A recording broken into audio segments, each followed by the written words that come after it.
Why don't we go ahead and call our meeting to order, please? If we could ask everyone to please stand for a moment of silence, then we'll ask Councilmember Lesby to lead us in the pledge to the flag.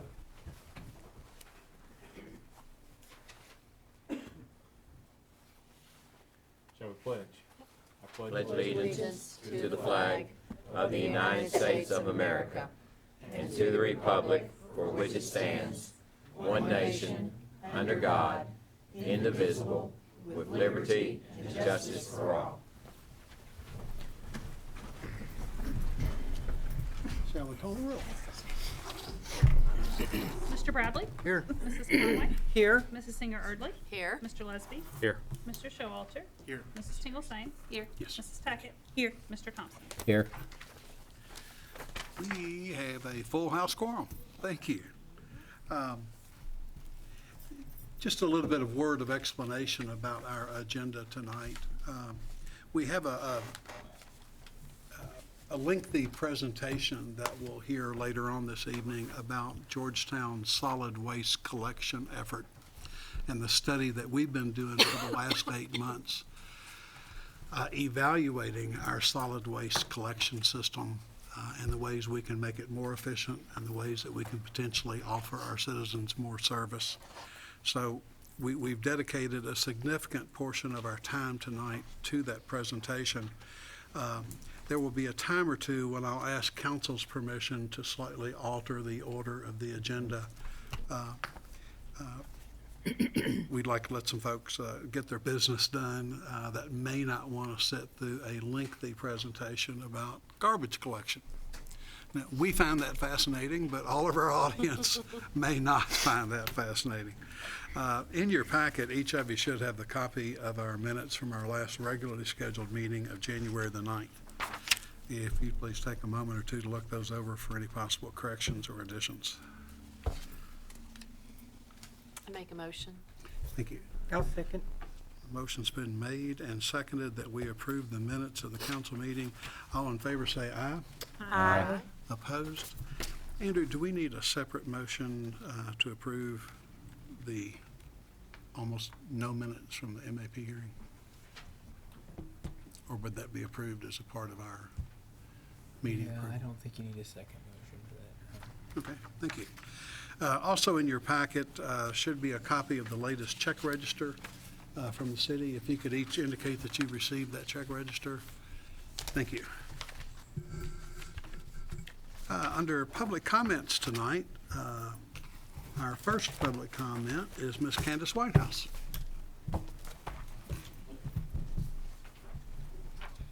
We're in a tag team. Okay.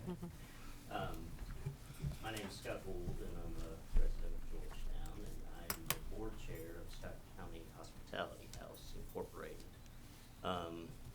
We're coming tonight to seek funding for our program of $10,000 for the fiscal year.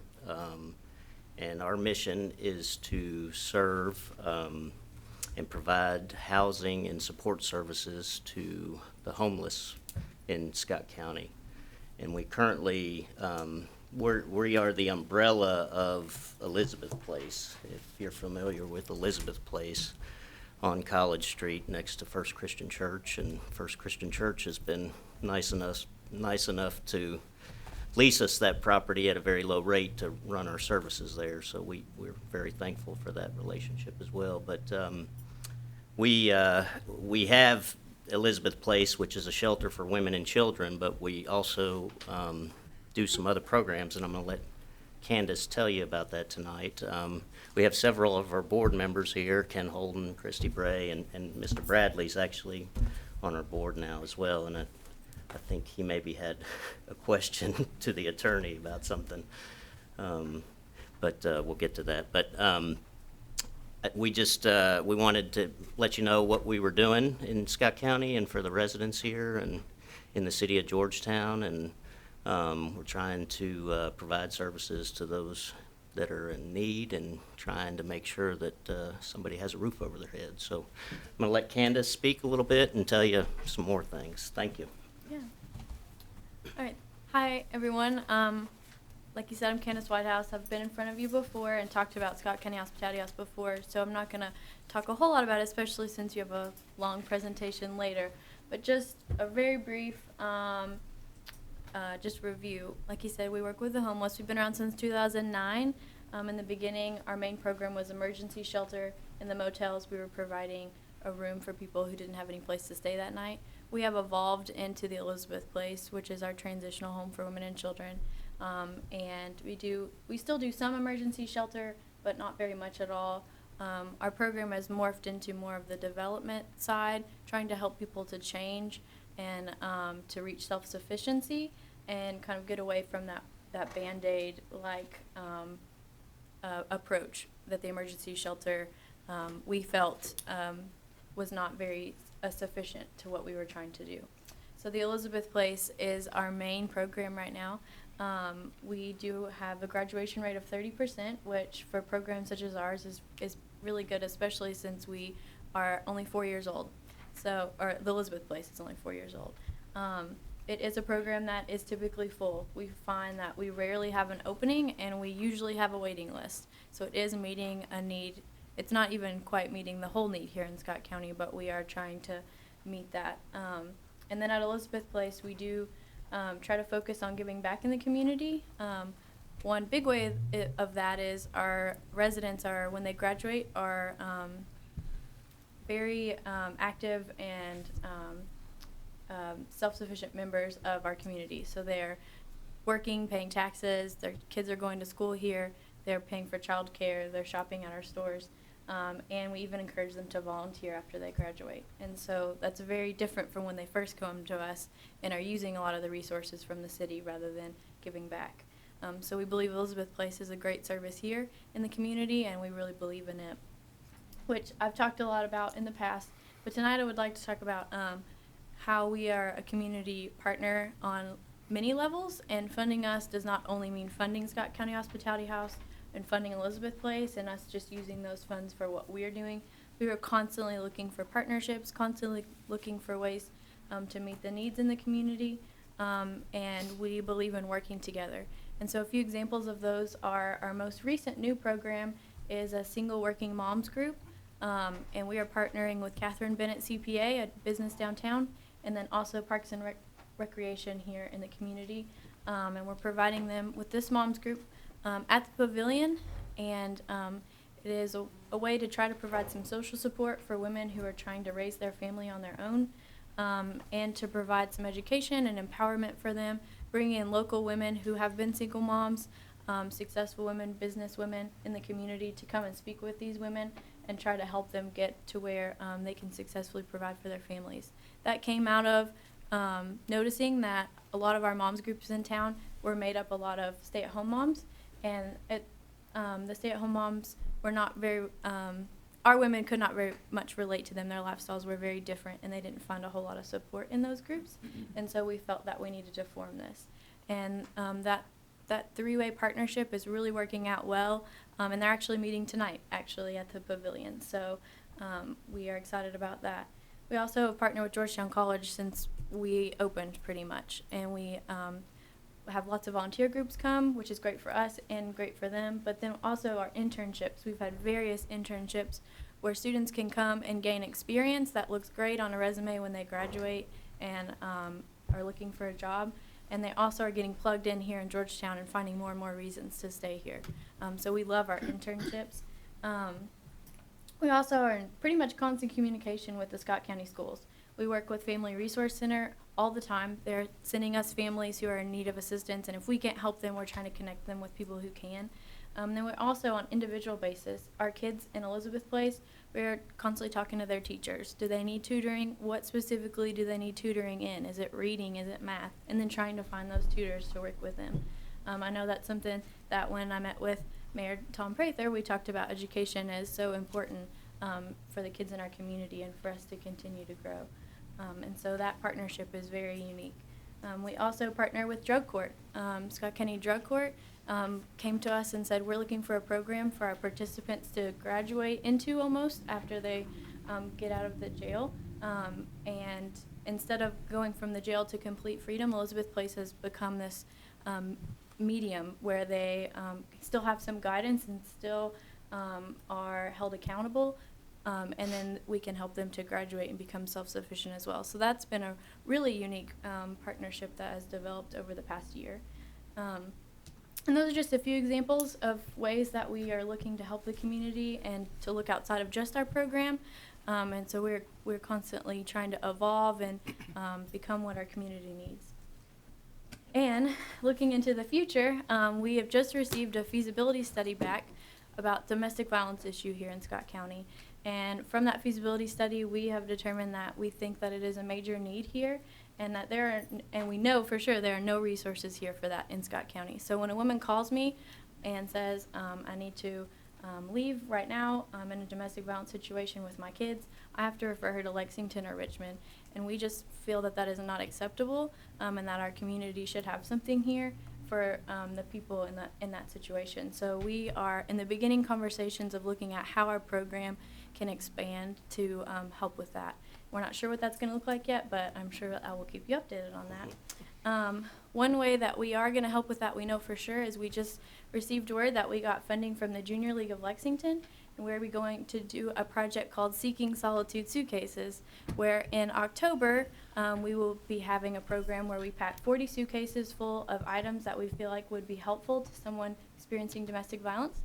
And Natalie Payne has said that the police officers would be happy to have those in their cars. So if they get a call about that situation, they would have a suitcase full of a resource list, hygiene products, a first aid kit, and a book, and various things that we think that would help them to maybe get over that hurdle of that choice of leaving. We know that's a hard choice for people in that situation. So that is something coming up that we're really excited about, and we're hoping that that will be a great segue into a partnership with the police department, and hope in the future of our domestic, trying to tackle domestic violence here in the community. So that's me talking really fast and a really lot in a really small amount of time. Yeah, because typically we use public comments for 3 to 5 minute comments.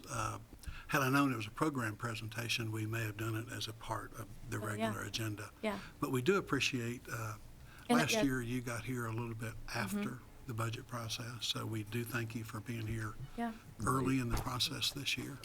And we'll be glad to make sure that that this request gets full consideration as we craft our new budget. Yeah, Great. and each Thank of you have a letter that I gave in our budget from last year, and then an invitation to our dinner theater. So hope that we will see you there.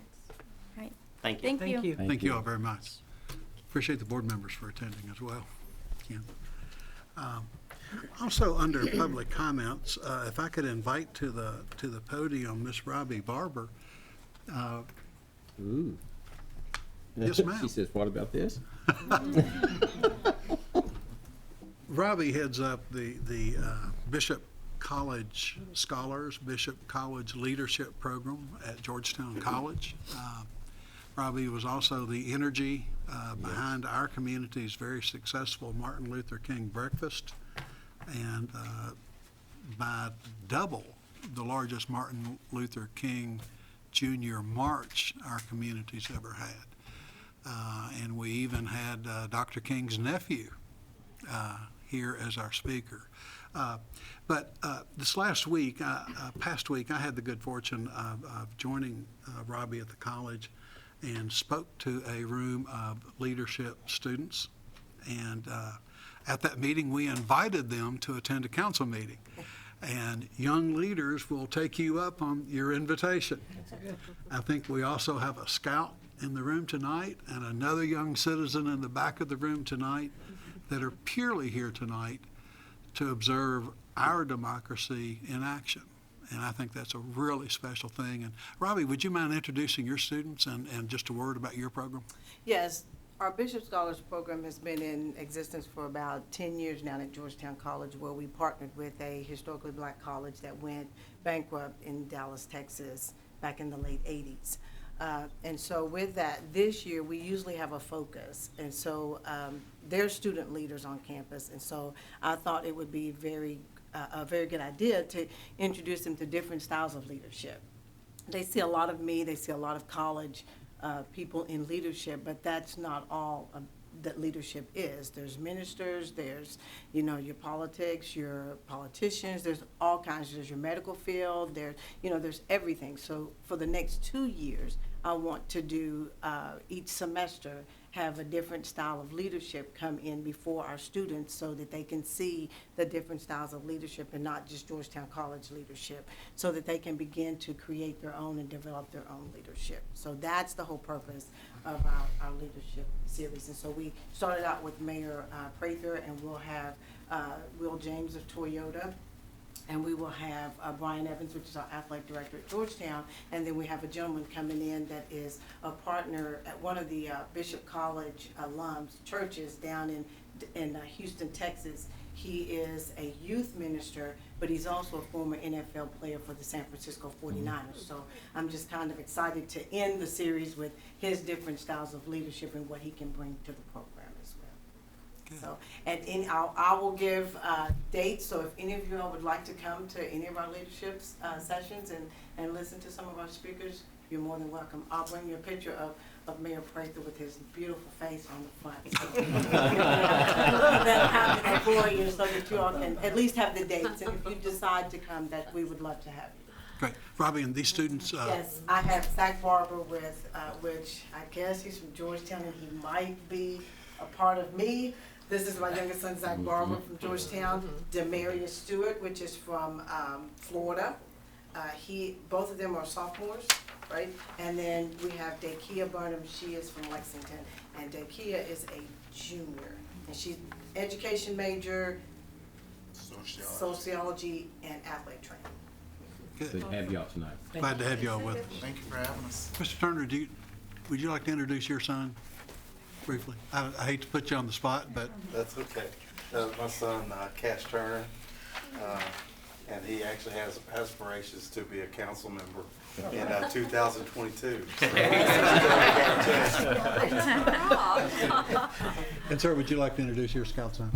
Happy to. This is Elijah Gibbs. He is with Troop 177. He is the assistant senior patrol leader for that group. He's here tonight to observe the council as well. More so, I would also say he represents Scott County in robotics as a homeschooler. He's went to World several times, so you may see him in the newspaper where he has done that as well. Fine young man. We go to church together, and I told him come on anytime they wanted to. So tonight. We're glad to have you as well. Thank you. The next part of our agenda is mayor's comments. And for those of you who are first-time visitors to our council,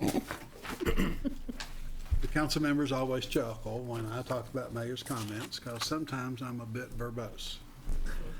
But not tonight, because we're going to save all of your energy tonight for the solid waste presentation. Just a couple of things I wanted to mention to the council. Last Thursday morning, of course, we held a press conference at the Georgetown Police Department where we officially announced that our city garbage trucks would start using I-75 all the way up to the 136-mile marker, and then come back south for 4 miles on US 25 to get to Double Culvert Road. The old route that we went, we passed 600 houses and a school. Right. The new route will only pass a handful of houses. I wanted to assure the council that we were very sensitive of Sadieville's concerns since we were pushing some of that traffic up to the 136. And we worked closely with Mayor Christensen to discuss our plans, to look at the routes, to discuss the impact on his community. Mayor Christensen saw the public safety benefits, and he actually appeared at the press conference with us and supported Georgetown's initiative to do this. So very pleased with the cooperation that we received from our neighbor at Sadieville. We recognize that the volume of our truck traffic is relatively small on that stretch of road. We make 40 to 50 trips a week. There are a lot more trips than that are made by Lexington and other communities around us. A big part of what we wanted to do with our announcement was not only the practical effect of taking the vehicles off a large stretch of US 25, but also to offer our step as an example for Lexington and others to follow, all in the name of public safety. So I was delighted that Ms. Tackett was able to come, Millie was able to, Ms. Conway was able to come. We stood there, Chief Bossy, the sheriff, county officials, Robert Bruin, all made, I think, the correct step. Now, there has been some criticism because we didn't do more. And we don't have the authority to do more. We don't have the authority to remove all trucks from US 25 North. But we have acted decisively with what we can do to help the situation. Also, with the little break in weather we had, I hope you all have noticed, our Public Works Department has been filling potholes everywhere. We rarely get this kind of weather break this kind of year. So, Robert, it's been noticed, and thank you for the work you all are doing on all the potholes. Also wanted to remind the council, if you haven't gotten enough of mayor comments, that, again, the State of the City address will be on February the 13th. If anybody'd like to attend, just let us know, and we'll be at the Georgetown Conference Center doing that. And then finally, wanted to let you know that we had done so much work and we had talked so much about the partnership that we had worked with University of Cincinnati students that in turn partnered with 20 Scott County advanced placement students to give us some ideas about downtown, what our core looks like, what our asset inventory is downtown, what our building stock inventory, and give us a whole series of recommendations. The full report is a forest-killing 300-plus pages long. Wow.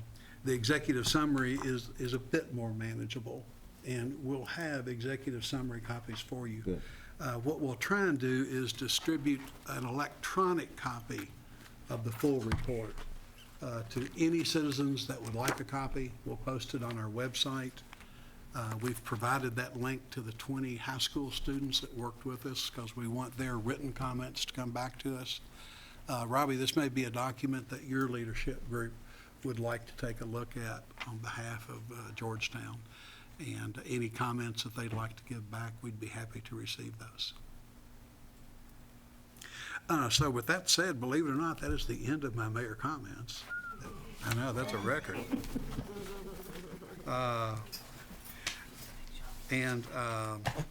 Let's see, item 7 on the agenda under GMWSS, Mr. Wilhite, we're going to allow you to the podium before the hour-and-a-half solid waste presentation. I appreciate it. Thought you might appreciate that. Good evening, everybody. I have a few items requesting council approval on tonight. These were all approved by our board on January 17th. First is approval of a purchase order to SmartBill, Inc. for printing and storing approximately 1 year's quantity of bill forms, delinquent forms, and envelopes. The amount of that is $12,312.50. SmartBill is our contractor provider for bill printing and mailing services, and our fiscal year 17 budget includes a line item for printing supplies in the customer service department. Motion, Mayor. Second, Mayor. Question's been made, seconded. If there's no discussion, all in favor say aye. Aye. Opposed? Next is approve a purchase order to Software Solutions for VIP analytics software in the amount of $14,500. Software Solutions is our provider for billing, accounting, and payroll software. This module will give us additional functionality in report writing, budgeting, and forecasting, as well as providing desktop dashboards for our department supervisors. They can keep up with their budgets and financial operations. And this will come out of the computer system upgrade line item in our budget. Thank you. Is there a motion? I make a motion. Motion's made. Seconded? Second. All right. All in favor of the purchase order to Software Solutions, Inc., say aye. Aye. Opposed? Thank you. All right. Approval of purchase order to Clark Electric Company for $13,915 for repair of a pump at Bradford #1 pump station. This is a sole supplier expenditure and will come out of the pump station rehab line item in our budget. Thank you. Is there a motion for approval? Motion, Mayor. Thank you, Ms. Tackett. I'll Mr. Thompson. If there are no questions, all in favor say aye. Aye. Opposed? All right. And last and not least. It gets more expensive. As it goes up, it gets more expensive, yes. Approval of the low bid amount of $233,250 to Herrick Company for the wastewater treatment plant number 1 digester sludge pump replacement project. We received 8 bids from $233,250 to $294,790. And our budget had included $240,000 for this project. Thank you. Motion. Motion made for approval Second, Mayor. and a second. If there are no questions for Bob, all in favor say aye. Aye. Opposed? For our visitors in the audience tonight, the Georgetown Municipal Water and Sewer Service operates under an independent board, but the water service is actually owned by the city of Georgetown. So the mayor and the council appoint the members to the water board, and when their expenditures exceed a certain dollar amount, they have to come to the city. In addition to their board approving the expenditure, they have to come to the council for that same approval. Okay, thank you all. Thank you. Thanks, Bob. Just in the interest of holding the solid waste presentation for essentially the last part of our agenda, if I could skip down to item 9 under the agenda, which is styled under the city attorney. We have first reading of a Breeden property zone ordinance that Ms. Tackett is sponsoring, and then we will follow that with first reading of the Breeden property annexation ordinance, since I believe the zone change will be contingent upon the property being annexed into the city. So, And then after we read it, if I could have an explanation. yes, ma'am. Thank you. An ordinance changing the zoning classification of certain real property containing 30.2 acres located at 1100 East Main Street Extended in Georgetown County, Kentucky, from A1 to R2 and C1. Summary. Amends the official Georgetown Scott County zoning map to show a change in the zoning classification for certain real property consisting of a total of 30.2 acres located at 1100 East Main Street Extended in the city of Georgetown, Scott County, Kentucky, from A1 agriculture to R2 medium density residential and C1 conservation, which amendment is contingent upon the passage of the ordinance annexing the property into the city limits. Provides for severability, repeal of inconsistent ordinances, and an effective date upon passage and publication. The full text of this ordinance is available for examination in the city clerk's office at 100 North Court Street, Georgetown, Kentucky, 40324. Introduced and public read for the first time January the 23rd, 2017. Yes, ma'am, Connie. I just wanted to let council know that I did talk to the listing agent that is involved in this Obi Wallen to find out exactly what was going to be going in there and what the deal was. And in actuality, I'm under the impression, he told me, is that the owners, the estate, are just getting it ready to sell. They're not planning on developing it. They're asking for the zone change so that, in essence, there can be up to 200 multifamily units in there, apartment buildings. And there has been some talk, there's about 30 acres and there's about 5 or 6 acres in the back that would be like for parks or whatever. It's a preliminary position that's been like preliminary approved, but not totally gone to planning and zoning yet, because there's not a developer at this point to purchase it. But that's the intent.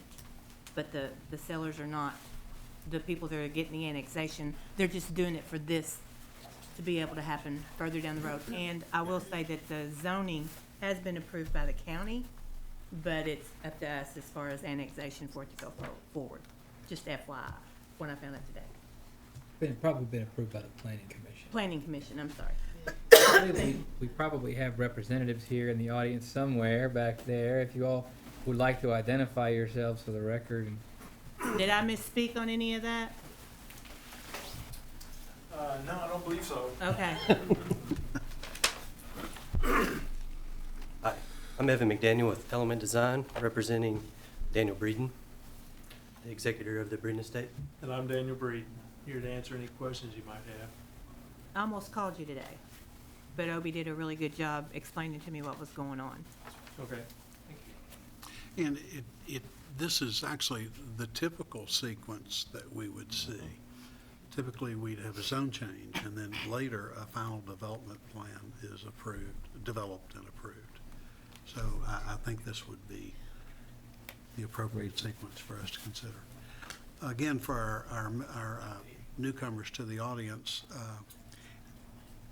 a zone change or an annexation effort must be done through an ordinance. An ordinance requires 2 readings in front of the city council and a positive vote. The way the city of Georgetown does their business, we don't do a vote at the first reading. We have a first reading and simply introduce the document to our process. And then typically in 2 weeks when we meet again, the same ordinance would come up for full consideration and a council roll call vote. So we've concluded at least first reading of the zone change ordinance. So if you'd like to go ahead and do first, I'm sorry, Dave, do you have a question? I was going to ask a couple of quick questions. Yeah. I did have a chance to talk to Andrew just briefly today and a little bit to Connie as well. So we're being asked to do both, the annexation and the zone change, pretty much parallel to each other. So the development plan will not come back to us at some future date. I mean, it'll be out of our hands once the annexation, the zone change assumably goes through. And I guess one of the questions I had early in the day, and you may or may not be able to answer this now if there isn't particularly a specific plan in place, I was asking questions a little bit about parking, about the entrance, about, what will the entrance look like, sidewalks. I have some handouts of the concept plan that was Okay. approved by Planning and Zoning. Okay. You want me to bring those to you? Also, while he's doing that, Mr. Harley, did you receive the signed annexation? Okay. Yes, thank you. But even though this is a concept plan, doesn't necessarily mean that if the developer purchases that they will go with this concept plan, they can change it. That is correct. But I am under the impression that there are 2 entrances. Correct. There are. They'll have to follow, Okay, it'll have to follow all the planning regulations and zoning Right. ordinances. Landscaping. One of the questions I guess that I had, and I totally understand what you're saying, planning and zoning will get involved and it'll have to meet all that criteria. And I don't want you to think that I'm not in favor of something like this. In general, I am. I'm supportive, but I also want to protect the city at the same time in terms of some of the concerns that we've experienced or seen in the past. And that's the only reason I'm asking some of these questions. And one of them related to the 8 parking spots that would back out onto our city street. That's kind of an unusual situation for us to see. I don't know that I've ever seen anything quite like that. That's a lot to have, in a row without some type of being broken up with landscaping or the case. And I don't know if you want to address that. And I know, again, this is just very conceptual. The whole thing could change. It's almost a moot point to talk about it. Right, and you're correct. These can almost be seen as a template. Yeah. Because we were trying to see how many units, based on the density allowed, would be able to fit. Yeah. And if actual number of parking spaces would be able to be fit on each of the lots. And to determine, lot sizes and to make sure we were able to follow all of the regulations in the zoning ordinance per the acquired zone. So it will be zoned regardless who does it, it will be zoned for apartments? It'd be medium density, which has a range, but no more than 16 units per acre is what the zone says, so it could be up to that. There's 20. And this concept plan basically shows the max. No, what is the max in 16 per acre, and there's 22 acres? How many people is that living in that area? I don't have the math. This plan shows 246. But again, it's so preliminary Yeah. as to be almost Yeah. I agree with you, David. I can't imagine us approving an arrangement where all those parking places are gonna have to back out onto a city street. I would hope that those are details that would be worked out in the development plan process. They would have to follow the subdivision regs, which set forth pretty detailed standards on what you can and can't build, where parking has to go. There probably, quite a bit, required landscaping and open space, So there have to be sidewalks between those. sidewalks. Yeah. Yeah. Right. But what they won't address will be things like an entrance, whether there's a nice stone entrance with landscaping, Correct. the material that's used on the buildings, none of that will be addressed. No. And I know in years past, that's kind of made it a little bit of a challenge, for us to approve things that you just don't really have any idea of what the future may hold. I do notice that it's got a C1 on here as well. Is there some commercial That's component? conservation. The Conservation. conservation? It's confusing to me at first too. That's a big sinkhole, isn't it? Yeah. There's an area that was determined based on the slopes as unbuildable, and so that could be determined, designated as a conservation zone, and also that buffer up against North Elkhorn Creek can be in a conservation zone to help with the environmental issues and to maintain access to the. Another example of a conservation zone, David, is that sort of the area that is between 460 and Rocky Creek, Mhm. where it looks virtually untouched. Right. That is zoned for conservation. Okay. Would that be maintained or held on to by whoever the future owner may be? Usually when it's zoned conservation, it is basically back to nature. I know, but would it be deeded over to the city? There've been some situations where we've actually taken property over that were considered parks That's a good or, question. There are a lot of examples of where it's been deeded to us. and I don't have problems with a lot of those. I really don't. And I don't have a problem in general with this either. I don't want you, again, I'm repeating myself, but, I don't know, just. That may very well come out as a requirement, yeah, and that may be a function of the planning regs. I do think that is common. Although I think that process is one we do have to be concerned about. If we take ownership of any property, there's a maintenance Yep. responsibility that goes with this. There is. And if we ever accept land that's intended to be for parkland, we create an expectation that we're gonna develop that parkland. So I just think in terms of the city being accurate with our intentions, we have to be careful Right. about the way we do that. And what we can do is go ahead, if you're ready, with the first reading of the annexation ordinance, and then we can have more detailed questions when we revisit this for the second reading of both ordinances.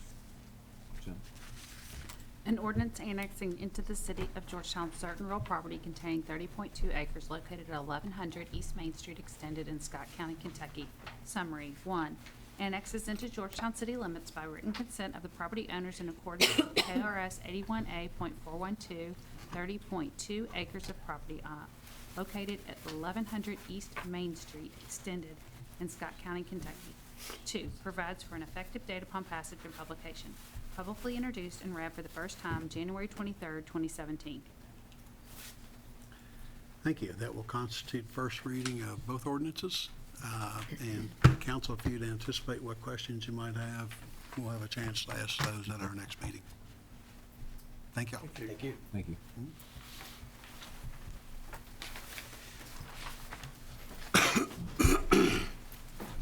We're now ready to hear our presentation from Mid-Atlantic Solid Waste Consultants. The city has, I think, struggled for decades to truly understand our public works operation, our solid waste collection operation. What type of trucks are best suited for our community? Are our routes the most efficient they can be? Are we operating the department in as efficient a way as possible to give our citizens the best service that they deserve. And we've now been at this process around 8 months. We really had hoped that this would be concluded in about 6 months, but it took 8 months. But I'm very pleased with the outcome. What we'll hear in a few moments from John Culbertson, a principal of the firm, is a detailed evaluation of the service that we offer today, some suggestions about where we can get to, and then a detailed evaluation of our department and its finances, so we can finally have solid data to make decisions with. The methodology that you'll hear a lot about tonight is full cost of service.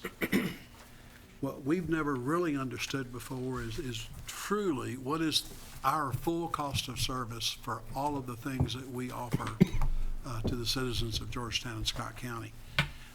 Once we understand the full cost of these services, then you as policymakers are in a better position to determine how you want to move forward with those particular services. I think you're going to see some information tonight that you're going to be very excited about. You're going to see some affirmation of some things we've been doing. And not to be a spoiler, but we've expected this the whole time, that we would see a path forward to curbside recycling with this evaluation. And given how many people that have served on this council, that have worked for recycling, all the way back when you all had a pilot program developed and ready to implement in a number of neighborhoods, and then some personnel changes in Public Works and some other things got that off track. But now we're in a position to really see a way forward with this. So with that explanation, I would invite, there you are, John. John Culbertson. John flew in this morning from Florida after a very busy weekend. I think we all worked Thursday and Friday. I think we were working on this presentation Saturday, and just anecdotally, because I think it's funny, we were working on it yesterday to the point where last night at 9 o'clock, our city attorney said to me over the phone, "I'm going to go to bed now." Bubby.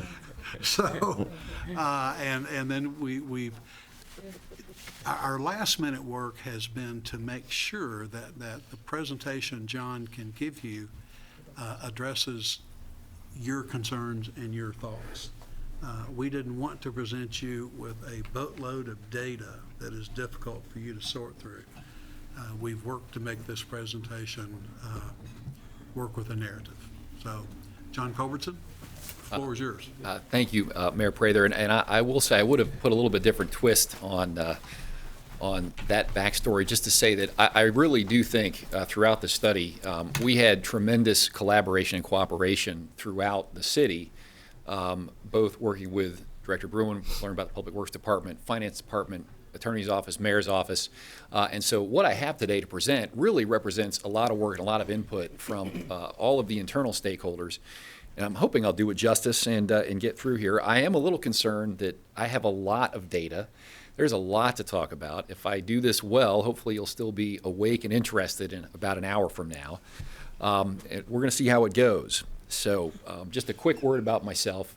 All the students just looked at me and rolled their eyes. So, you might as well know that. I was a student This is your once, too. professor for today, I okay? was a How student once, fun too. council is. Class. I forgot a pen to flick over that way. So my name's John Culbertson. I'm a principal and vice president of a firm called MSW Consultants. We're a management consulting firm that focuses on the municipal waste management industry. So we can talk trash with the best of them, but we work with cities and counties, local governments, authorities across the country laboratory helping to evaluate and optimize municipal waste management systems. So we'll do operations analysis, financial analysis, policy analysis, and we've actually done a little bit of all of those here in Georgetown. So I have a lot to share with you tonight. And before I begin, I'm kind of a believer in, I'm going to tell you, kind of like you go in a courtroom and the attorney says, well, I'm going to tell you what we're going to prove today. I want to give a little teaser. We really have some, I think, big picture important concepts that we're going to get to. The first one is your residential collection system is operationally and financially sound. It's doing great. It's serving the citizens. It's cost effective. Yes, there's some opportunities for optimization, but I'll just share that I think that's a really important thing because that's not always the case when we do these studies. The second thing that I'm going to try to talk a little bit about from a couple different angles is that curbside recycling is a best practice. It's a trend, both in Kentucky and nationally. And actually, we reached out to your citizens and did a survey and got some feedback, and there seems to be support here in the city as well, so we're going to go into that as well. And even better yet, we think there's an opportunity to go forward with that with essentially no rate impacts. There are, but not to the residential customer, so we're going to talk a little bit about that. You also provide collection to small businesses that use the Herbie, the carted refuse, and we think that business is working fine, but that needs a rate makeover. That needs a new rate configuration so that the city is charging fair and transparent rates to that customer class. And then the last bit of service that Georgetown provides is the city will provide a dumpster collection service. We'll see some pictures about this in a little bit. We think that is the kind of the big sore spot right now, that the city is not able to effectively provide commercial dumpster service for a number of reasons that we'll get into. And so essentially, we think one of the decisions that will come before you will be, how do you deal with that? You can either exit that business or you could possibly outsource it for a significantly lower amount of money. So those are really the four big points. I wanted to give a little bit of a summary, and then I'll kick into our regularly scheduled program here. By the way, as I go along, my sense is if anybody has questions while I'm going, I have no problem with fielding them. We'll kind of take that as it goes, but certainly I'll try to follow your lead in terms of how you think this should go forward. So just a quick agenda. I'll do a little bit of introduction to the project. We're going to jump right in to the cost and rate analysis because we understood from the get-go that it was critical for you as decision makers to have a good understanding of the cost of the different services you provide. I alluded that we have done a survey of residential households, a statistically significant survey, so we've got some results to share with you on that. We also did some benchmarking of other cities of similar size and scale as Georgetown here in Kentucky, and we actually had a good population of benchmark partners, so we're going to share what those cities are doing and whether there were some best practices or trends identified there, and I think there were. And then we're going to conclude with kind of what rose to the surface as the critical system enhancements and recommendations that we think represent opportunities for you to, positively evolve and move forward and enhance and optimize solid waste management and recycling and diversion here in the city of Georgetown. I'm going to go a little bit quick through this introduction. It sounds like the groundwork has been laid. But I do just want to touch on the objectives that we had. Obviously, we're here to optimize. We're here to help you make your system better, to deliver services better to your customers. We do, candidly, tend to get asked frequently, how can we increase recycling and diversion? So we have an eye towards that, but we're not here to tell you, you have to increase diversion. I want to be very clear about that. We try to be very data-based and not emotion-based on how we think about optimizing a system. And as I mentioned about the commercial system, we want to just validate, is the city in the right business? Is it the right scale? Is it the right cost structure? Is it the right service configuration? So we want to look at all those things for you. Can you tell us what you mean? I'm sorry, the diversion levels? You mean diverting? Is that what you're talking about? I'm sorry? Diverting? Is that what you're talking about? So I use the term diversion to reference the combination of recycling programs. Could be, like for example, a curbside recycling. It could be diverting yard waste through any number of methods, backyard composting or collection. Essentially reducing the waste that goes to landfill. Right, okay. Basically, that's what I thought. Lower waste to landfill is essentially the way to think about that. Got a whole bunch of full cost rates to show you. I think that's going to be very interesting to folks. We had an objective of engaging residents. just like these nice students here at the front row, getting engaged. We reached out on a representative basis to residents, and then we will give you a pretty deep dive into what curbside recycling might look like, both operationally and financially, and from a diversion rate standpoint. Again, I'm here to give you the facts, and you're here to decide. I'm here to hopefully give you information you need to decide. Just real quickly, the mayor mentioned we had thought we could pull this off in 6 months. It's taken a little bit longer. We went through a couple of phases where we did an existing review that involved observing your operations, reviewing financial and operating reports and statements. We've developed a full cost of service financial rate model following typical utility rate model development steps. We have, with input from staff,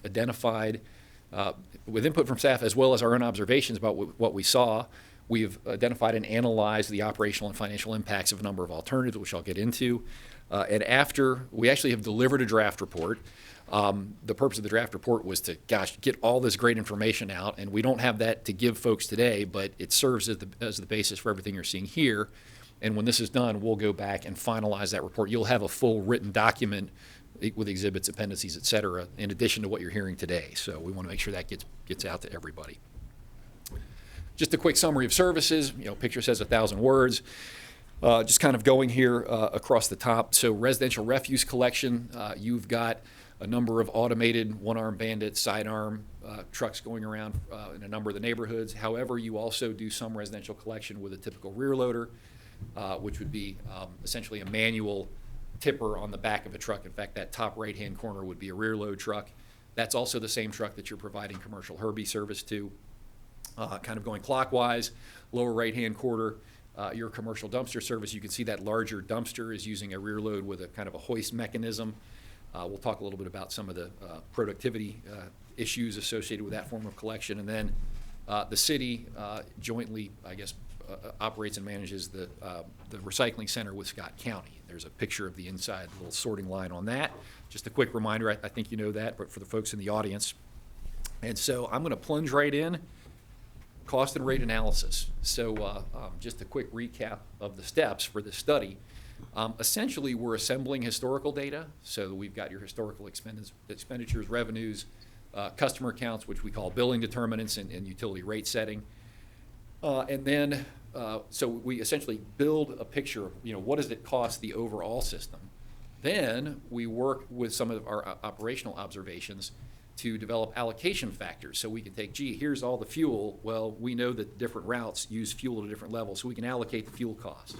And we know that personnel, we know how many crew members are on each different type of truck. So now we can allocate those labor costs to each of the different services. So essentially, if you kind of imagine a big matrix with all your expenses going down the rows and then the different functions going across the top, we're basically allocating the cost so that we can then break those into the different services you're providing.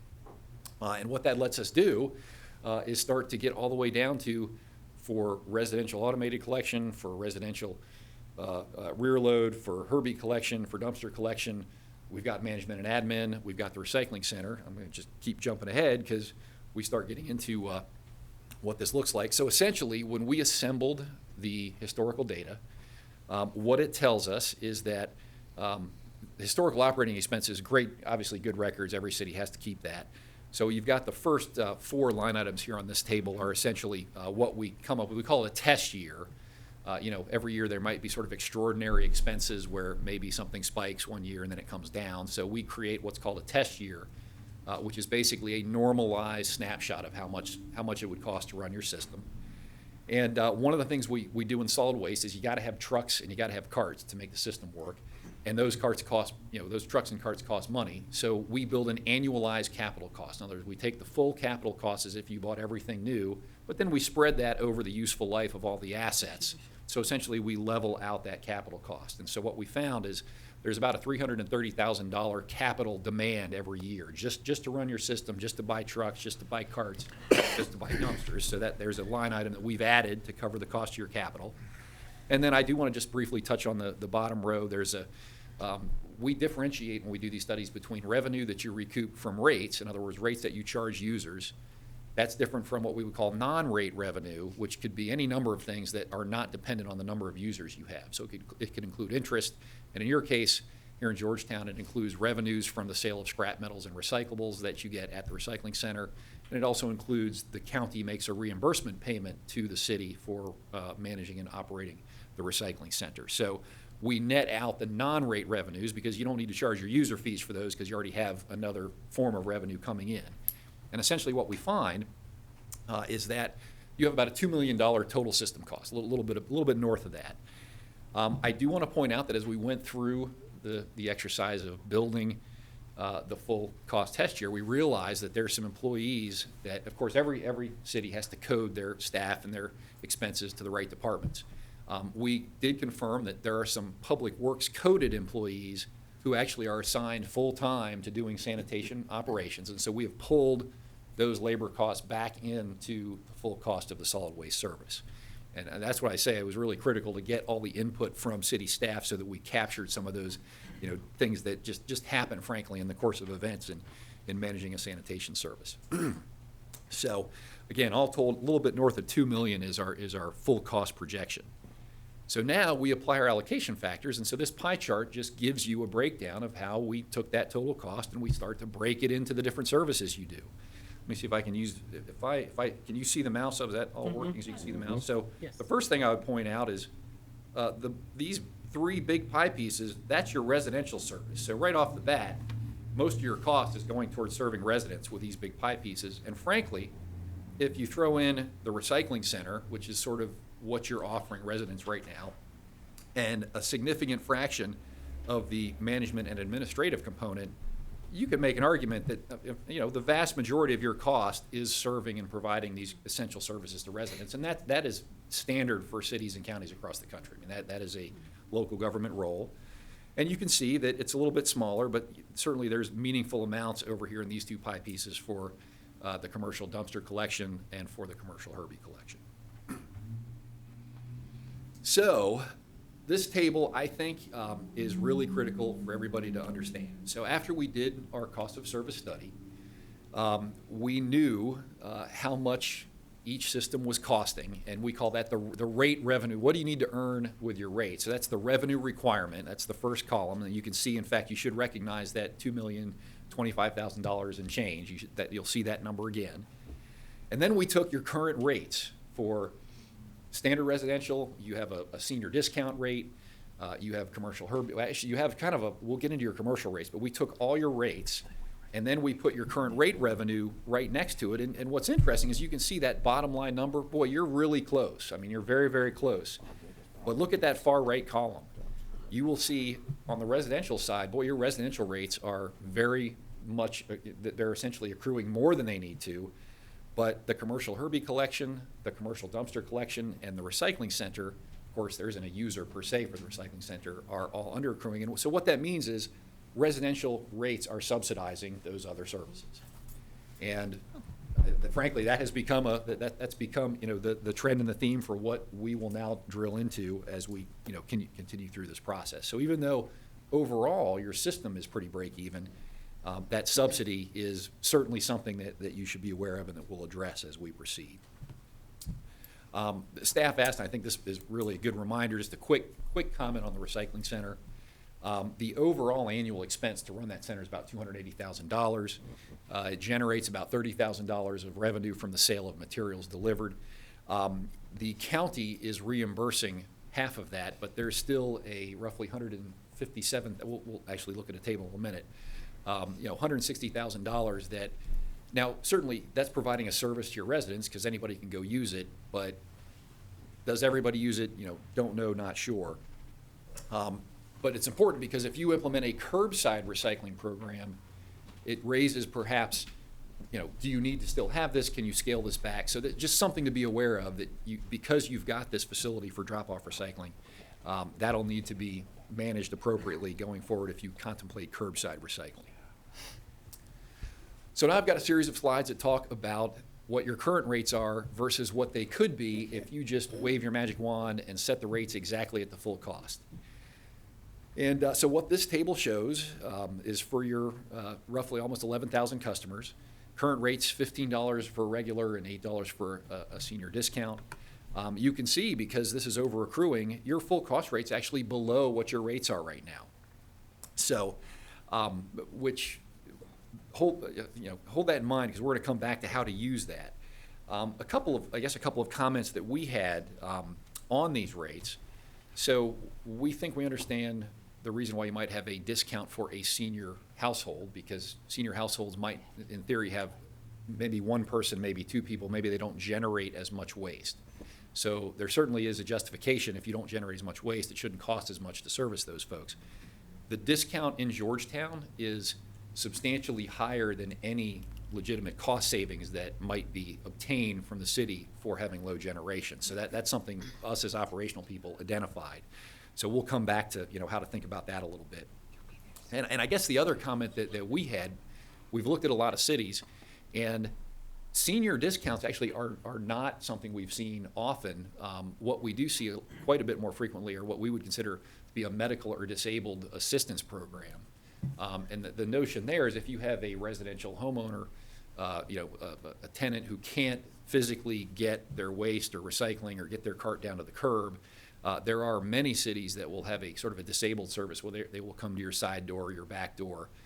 They'll stop the truck, get out of the cab, walk up, bring your waste down. And there are a number of very successful, I think very popular / compassionate programs that are more of a medical disabled program that we would see more so than just a senior discount. And I'm going to come back as we move forward into this whole idea that if you generate less waste, you should pay less money, because I think that is part of the senior discount that's seen that way. So that's an important notion that I want to revisit as we continue. Let me now transition over to the commercial side. So these two pictures show the two different forms of service that the city provides to commercial businesses. Again, just the Herbie 95-gallon cart collection on the left, dumpster on the right. In commercial collection, there are essentially rate-making standards for how do you price these services. And it's conceptually it's pretty simple. It's what's the collection technology, because certainly the type of truck and the number of crew members and how fancy the truck is. I mean, there's a truck and crew configuration component of the full cost. But at the end of the day, it's how much waste are you picking up, how frequently. A smaller container is less expensive to service than a bigger container because it has less waste in it. If I have to go 5 times a week to empty a container, that's more expensive than if I have to go 1 time a week. So industry standard commercial rate setting takes into account the amount of waste and the frequency of collection. And so the next couple slides I have, well, this first one I have is the city of Georgetown's commercial rate schedule. And what I want everybody to see about this is, on the surface, I think there's some logic to it because it differentiates by the type of business. And certainly a restaurant generates heavy waste, maybe a church generates light, fluffy waste, or something along those lines. So there is some thought behind it, but what I want everybody to notice is there really is no rhyme or reason as to the amount of waste any of these types of establishments generate, nor the frequency that it's necessary to go collect from these establishments. And that really is the fatal flaw on the commercial pricing. Now let me talk about how do we fix that. Let's focus on commercial Herbies, those 95-gallon carts. At the end of the day, if you have 1 Herbie once a week, that's got a certain cost profile. And if you have 4 Herbies 5 times a week, boy, that's got a lot different cost profile. So the industry standard rate methodology for dealing with commercial waste is set your rates based on quantity and frequency. So what you'll see down here on this table on the bottom of the slide is the recommended full cost rates. In other words, you're already doing the service, your productivity is fine, your operational productivity is fine, you can duck in and service these customers along with your residential route, so there's not a productivity issue. But I'll just jump back up here. The rates you have now do not adequately cover the services you're providing.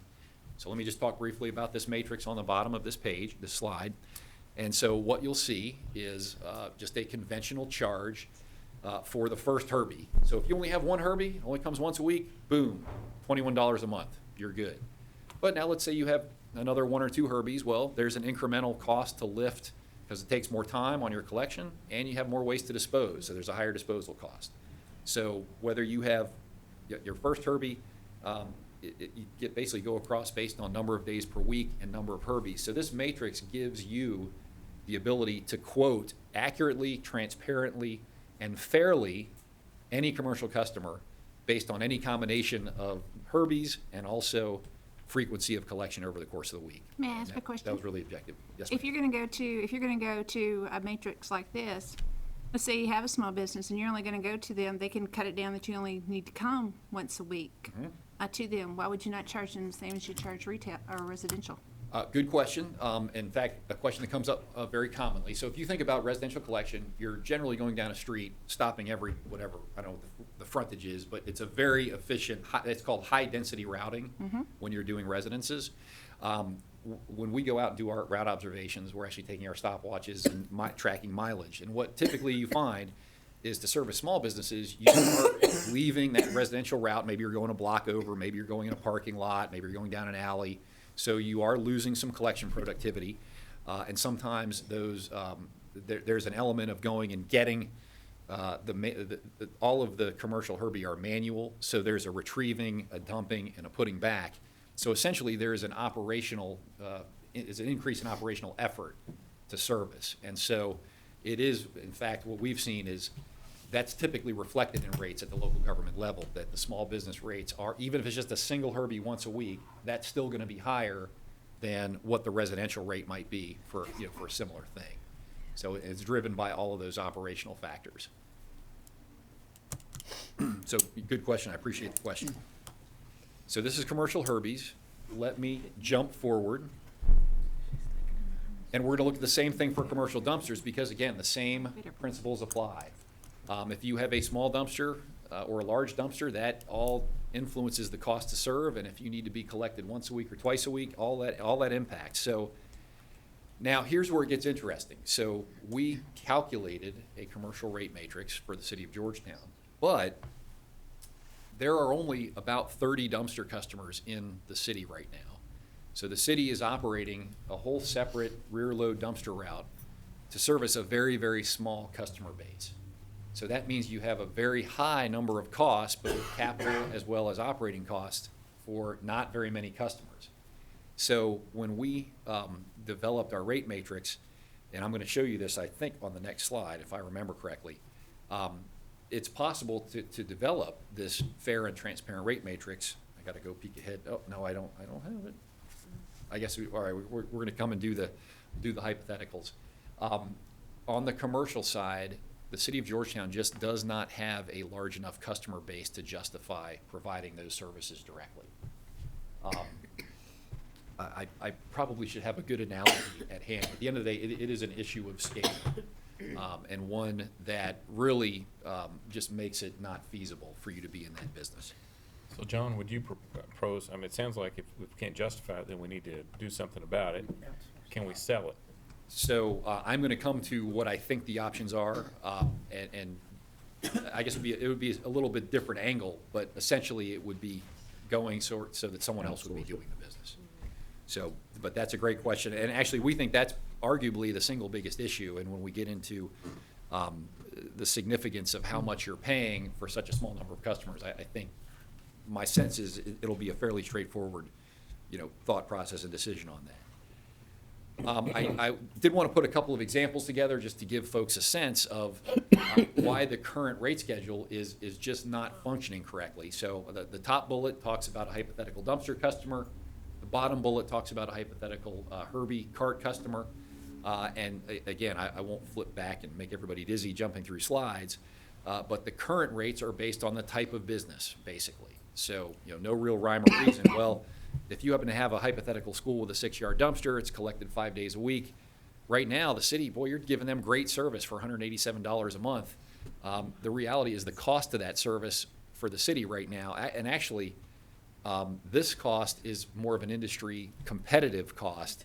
You should be charging, $346 a month. So it's a big drop off. We found the same thing was true on the small business, the Herbie customers. If you're a restaurant, you've got a Herbie collected 5 days a week. Man, the city is giving you a deal right now, $66 a month for that.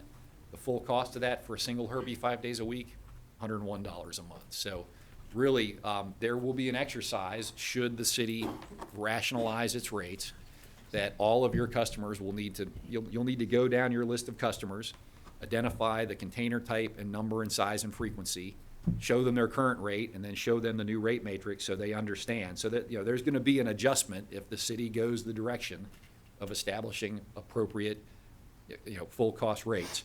But we think that's really the only way to justify being in the business. And frankly, the other way we look at this is, you could, private hauler would be happy to come in and do this service.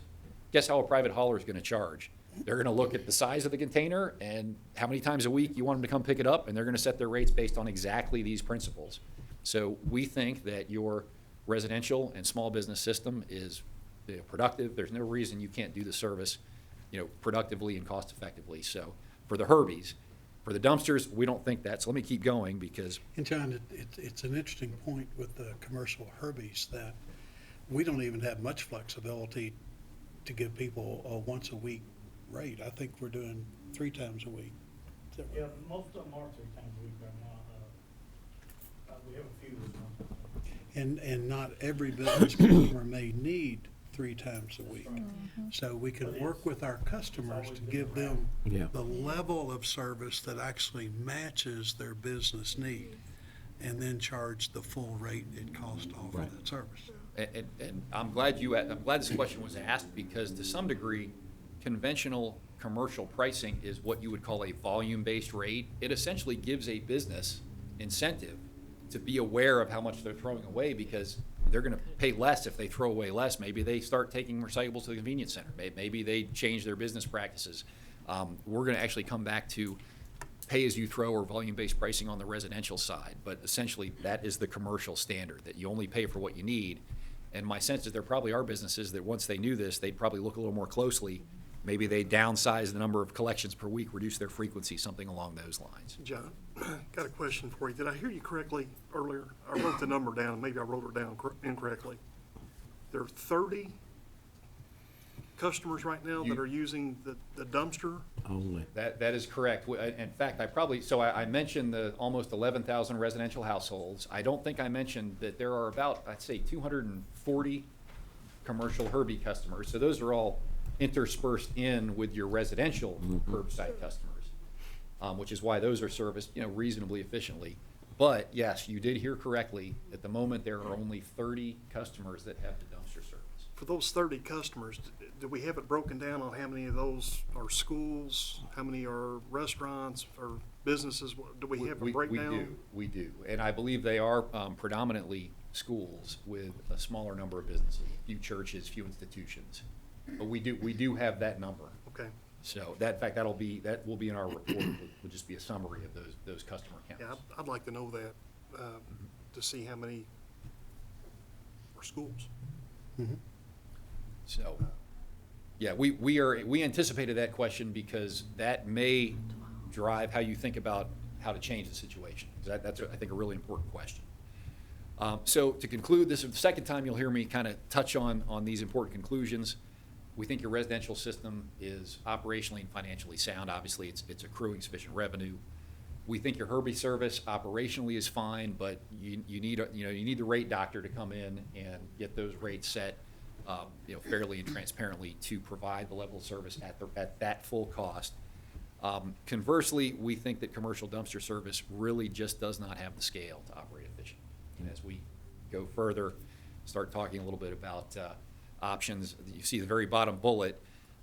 Broadly, we think the best options involve, number one, you could just decide to exit the business entirely. In other words, just no longer provide that service. All of those customers have to pick up the phone book, call a hauler, get their own service. Many cities do that. In fact, we're going to talk about benchmarking. A lot of cities they're not involved in commercial collection. It's left to the individual generators. But the other option, because you may have some schools and government buildings that ultimately you might be financially responsible for, the other option would be to outsource that service with a private hauler through a procurement process that specifies exactly what services and what buildings and what schools and frequency and dumpster size. And we have a competitive hauler market here, and we have looked at what we think a hauler might bid for that. And frankly, it's a dramatic savings over what the city could do the same service for. So we're going to talk more about exiting the business entirely. or outsourcing it to a private contractor. And there are pros and cons to each one. Question, not that I'm advocating this, but did you look at the third option on that we take over the commercial dumpster business for the Yeah, community? really good question. We definitely talked about that. We did not look at it extensively, other than to have some internal discussions. For the main reason that tends to be highly unpopular, because if you take it over, there's a displacement of existing hauling businesses that might be providing commercial services. But it is something that, frankly, the only way you could have the city be able to provide the service efficiently, potentially, would be to take it over.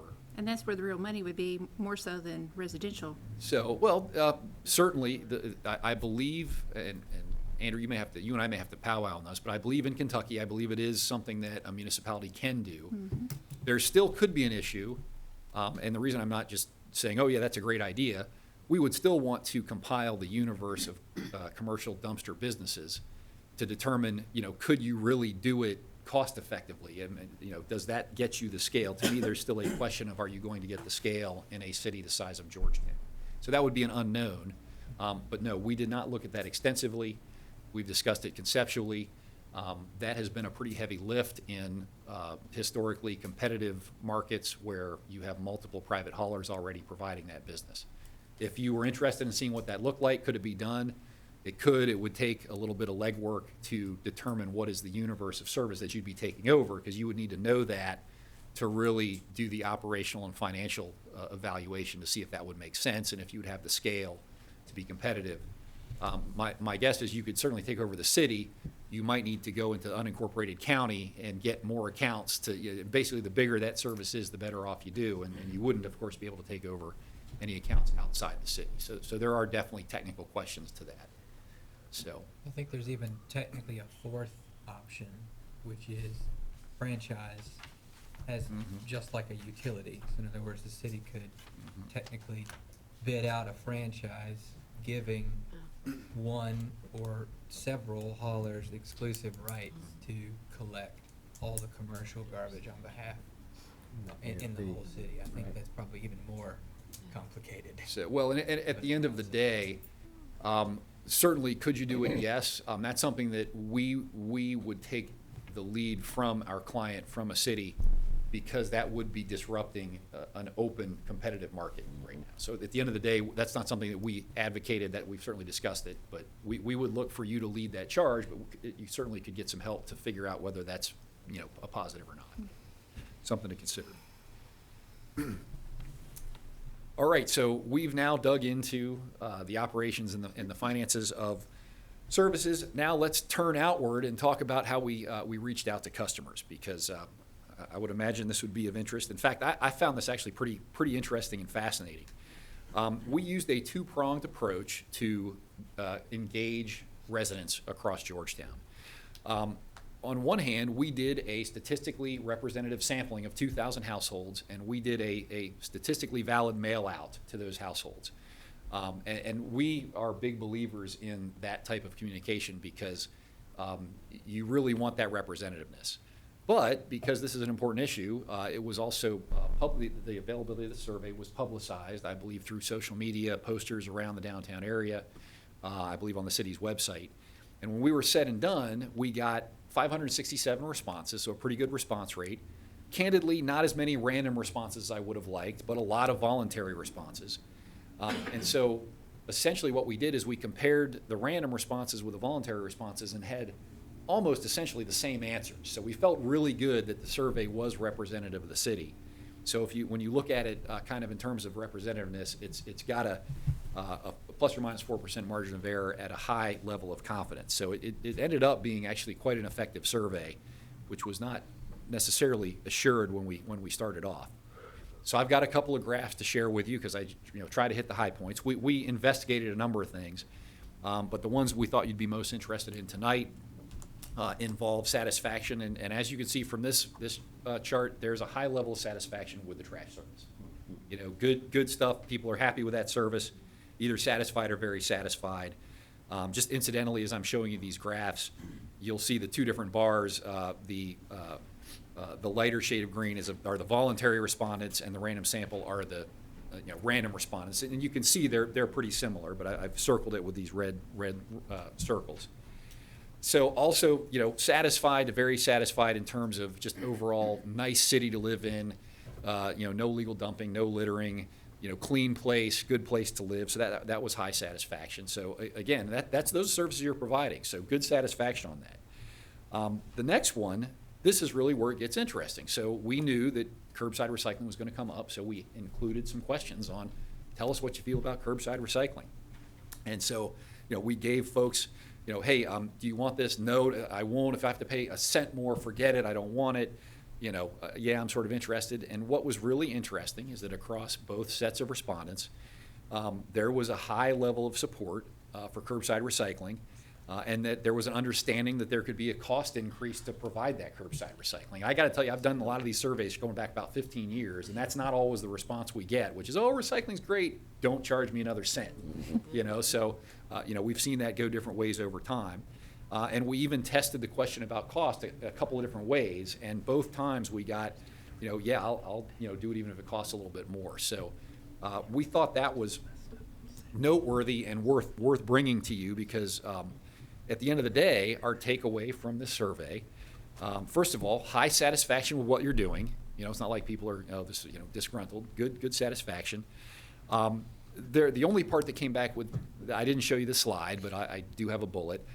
There was a little bit more kind of on the neutral to dissatisfied side of the house on options for recycling, bulky waste disposal, special waste disposal, kind of those other services that people are not getting now. So there was some dissatisfaction on that.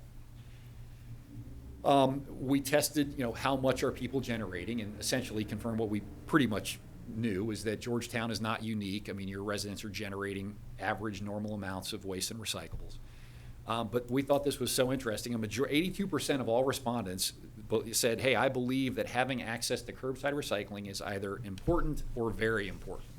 So that's a pretty noteworthy number from a survey that was randomly distributed and got pretty equal responses across the board. And the second part of that, because people, I think it's easy to say, oh yeah, recycling, woohoo, cheerlead. But people even responded affirmatively, recognizing that there is a cost. And as we go forward, you're going to hear me talk about the cost of recycling, because there is a cost to recycling, and that's just the way it is. And folks seem to understand that based on the results of our survey. Something that I thought was really remarkable in that survey was there, most of the questions were check the answer, but there was one question where you could actually write in what your concerns were. And we got things that were all over the board, and I didn't count, but just visually looking at it, at least 3/4 of the people wrote the word recycling, curbside recycling, in their other written response. And I'm glad you mentioned that.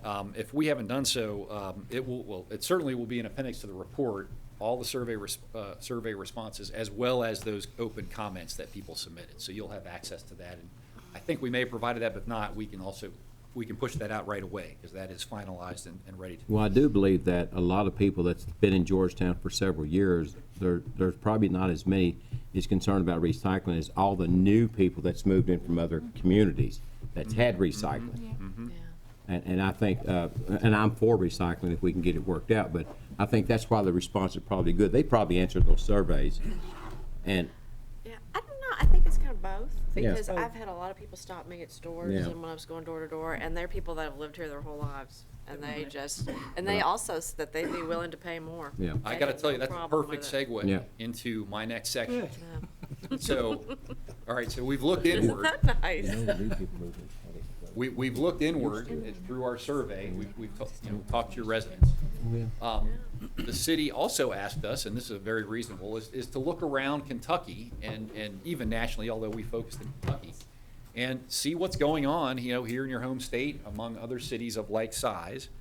So we did a little benchmarking research effort, and really benchmarking, I guess that's kind of a fancy way to say, go compare what you're doing with what other similar cities are doing. So we identified predominantly what we would call peer communities, and a peer community is somebody who's got about the same scale. the waste collection business, costs and efficiency are very much tied to scale. If you're the city of San Diego and you have 1 million people, you're gonna be a lot more efficient at lower unit costs than if you're Georgetown. So the good news, let me just jump ahead, we found 6 really good peer cities here in Kentucky. You can kind of tell by the populations. And then we included Lexington, Fayette, and Louisville, Jefferson County as well, because they are, we think we've actually worked for and are working for both of those communities. We think they're doing some pretty good progressive things. We wanted to have the benefit of kind of what's going on in those major metro areas.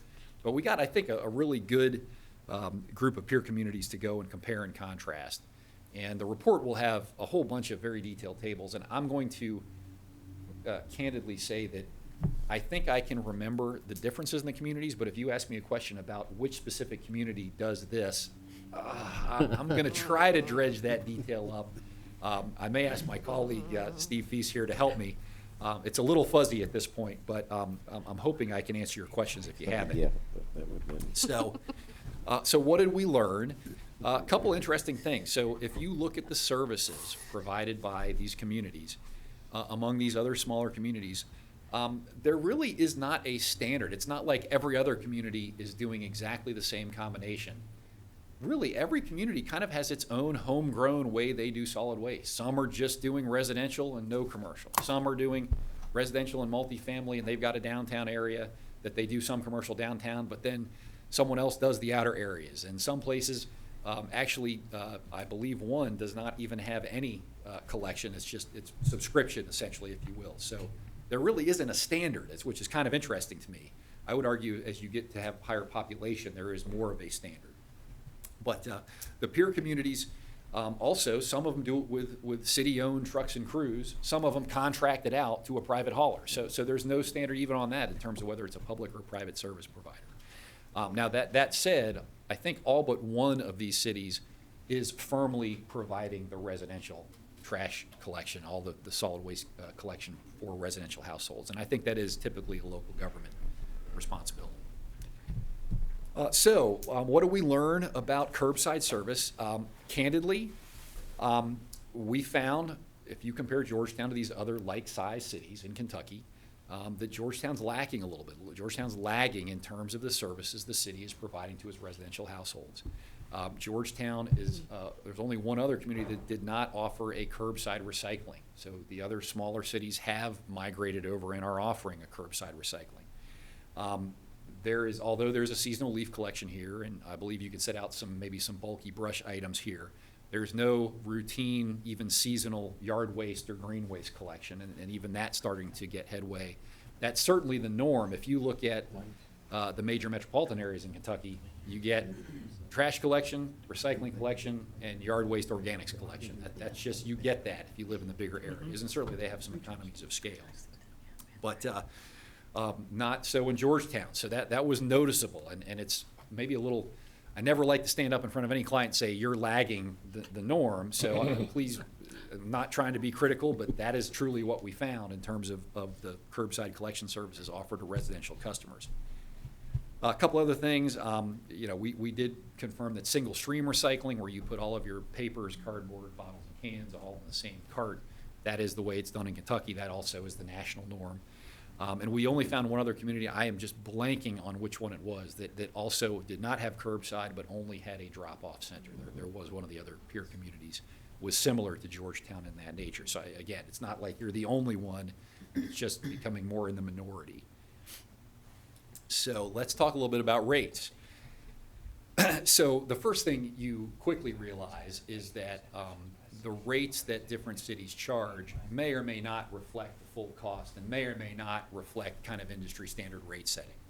And almost unless you do a forensic financial analysis to determine what their true full costs are, it's a little harder to draw conclusions whether rates, is that a full cost rate or not. A lot of different ways that governments account for their solid waste systems. And some communities just fund it out of taxes, quite frankly. In fact, both Lexington, Fayette, and Louisville, Jefferson County, taxes pay for it. So there is no user fee in those cities. So that makes the rate benchmarking a little bit tougher. But that said, if we just focus on the residential rates, based both on at least one other benchmark community and just our knowledge of residential service for smaller cities. We think your residential rates are in line with peers. You know, nothing's not like you're way up here and everybody else is way down here. We think Georgetown's looking pretty good on the residential rate side. We think the benchmarking also supports, we didn't find any other senior discounts. Did find some medical disabled, we didn't find any other discounts for seniors.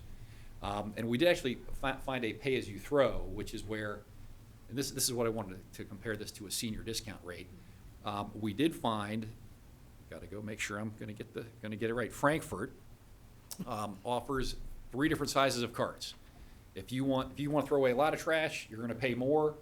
If you want to throw away a little trash, you're gonna pay less. So if you're a senior, gee, I can get a little trash cart, I'm gonna pay less for my little trash cart. So we are seeing that trend even, you know, here in Kentucky, that's again reflective of folks, hey, if I'm gonna generate less trash to landfill, I should be able to get a cut on my rate, which I think is really more what the senior discount is going towards. It's just encouraging less generation and therefore a lower rate. So, and I think the last thing, I think we've already hit on the fact that Georgetown's rates do not reflect the full cost on the commercial side. All right, so now let me, I've already asserted that the full cost of commercial dumpster rates are very, very high here in Georgetown. So I want to just put some numbers up for you. So Florence has contracted their residential and commercial collection. So they went out, did a competitive bidding process. So they have, you know, in a competitive market, here's what their commercial rate matrix, here's what it looks like. So I've circled a 3 times a week pickup, and I've turned a 6 cubic yard dumpster collected 3 times a week. You can see $218. That's a reasonable competitive amount for that service. Now, let me show you, if you project Georgetown's full cost rates, you take that same 6-yard dumpster, you go collect it 3 times a week, you only have 30 customers. Man, now you got to charge $900 here in Georgetown to provide that service. And that is what we're saying. You just don't have the scale to be cost effective to provide this service. You may be operationally great, but your customer base is so small, your rates are just really, really high on that. So. Is there any chance you could flip, can you go back one? Yeah, you know what, possible? it unfortunately kind of shifts on you a little bit. So the competitive rate, $218 for a 6-yard or 3 times a week. Full cost city of Georgetown, $927. But the previous screen with the Florence there, there's a bad glare there. Yes. Did you say that the city of Florence has contracted that out with a private hauler? That is correct. These rates are based on a private hauler operating under an exclusive contract to The provide. private hauler sets the rates. The private hauler sets the rates, and I believe the city, actually on the commercial side, I believe the private hauler just charges the commercial businesses directly. On the residential side, the private hauler bills the city in a lump sum, and then the city turns around and bills everybody else, I believe. Okay, so in that type of situation, can those rates change year to year then, since it's a private hauler? Well, so a couple of things. Now, we did not look into the contract, but a well-thought-out procurement process and a good contract is going to be for probably a 5 to 7 year term, so that the hauler knows they can amortize their trucks over the useful life of those trucks. And if the contract's done well, there might be an annual escalation in that of, you know, 3/4 CPI, and there might be a fuel adjustment if diesel prices get above or below a certain amount. But the answer is, if it's done right, you should not have any surprises on a contracted collection service. You should know almost from year one about what your prices are going to look like for the next 5 years with a very reasonable escalation factor.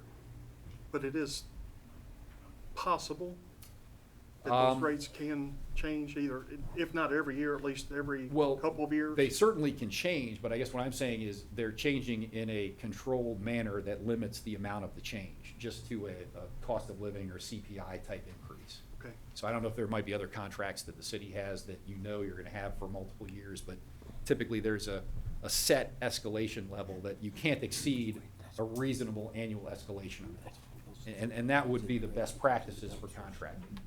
So in fact, yeah. I'm sorry, I didn't mean to cut you off. One more question, then I'm done on this one. In that situation in Florence, if a residential customer puts a Herbie out, but they've also got other trash that they put out, whether that's furniture, any other type article you can think of, who picks that up? All right, great question. I candidly cannot tell you the exact mechanics of it in Florence, but from looking and working with and helping our customers develop these contracts, typically these contracts will allow a small number of bulky items or overflow items that are kind of routinely generated, right? Everybody every now and again has to throw out a dresser or a couch. So these contracts typically will include maybe the first bulk item or the first 2 cubic yards once a quarter. There's sort of a small level that's included in the rate. But if you clean out your basement or your attic, or you get all new living room furniture and you set out a whole bunch, then you've got to pay an additional surcharge because that's sort of an extraordinary set out.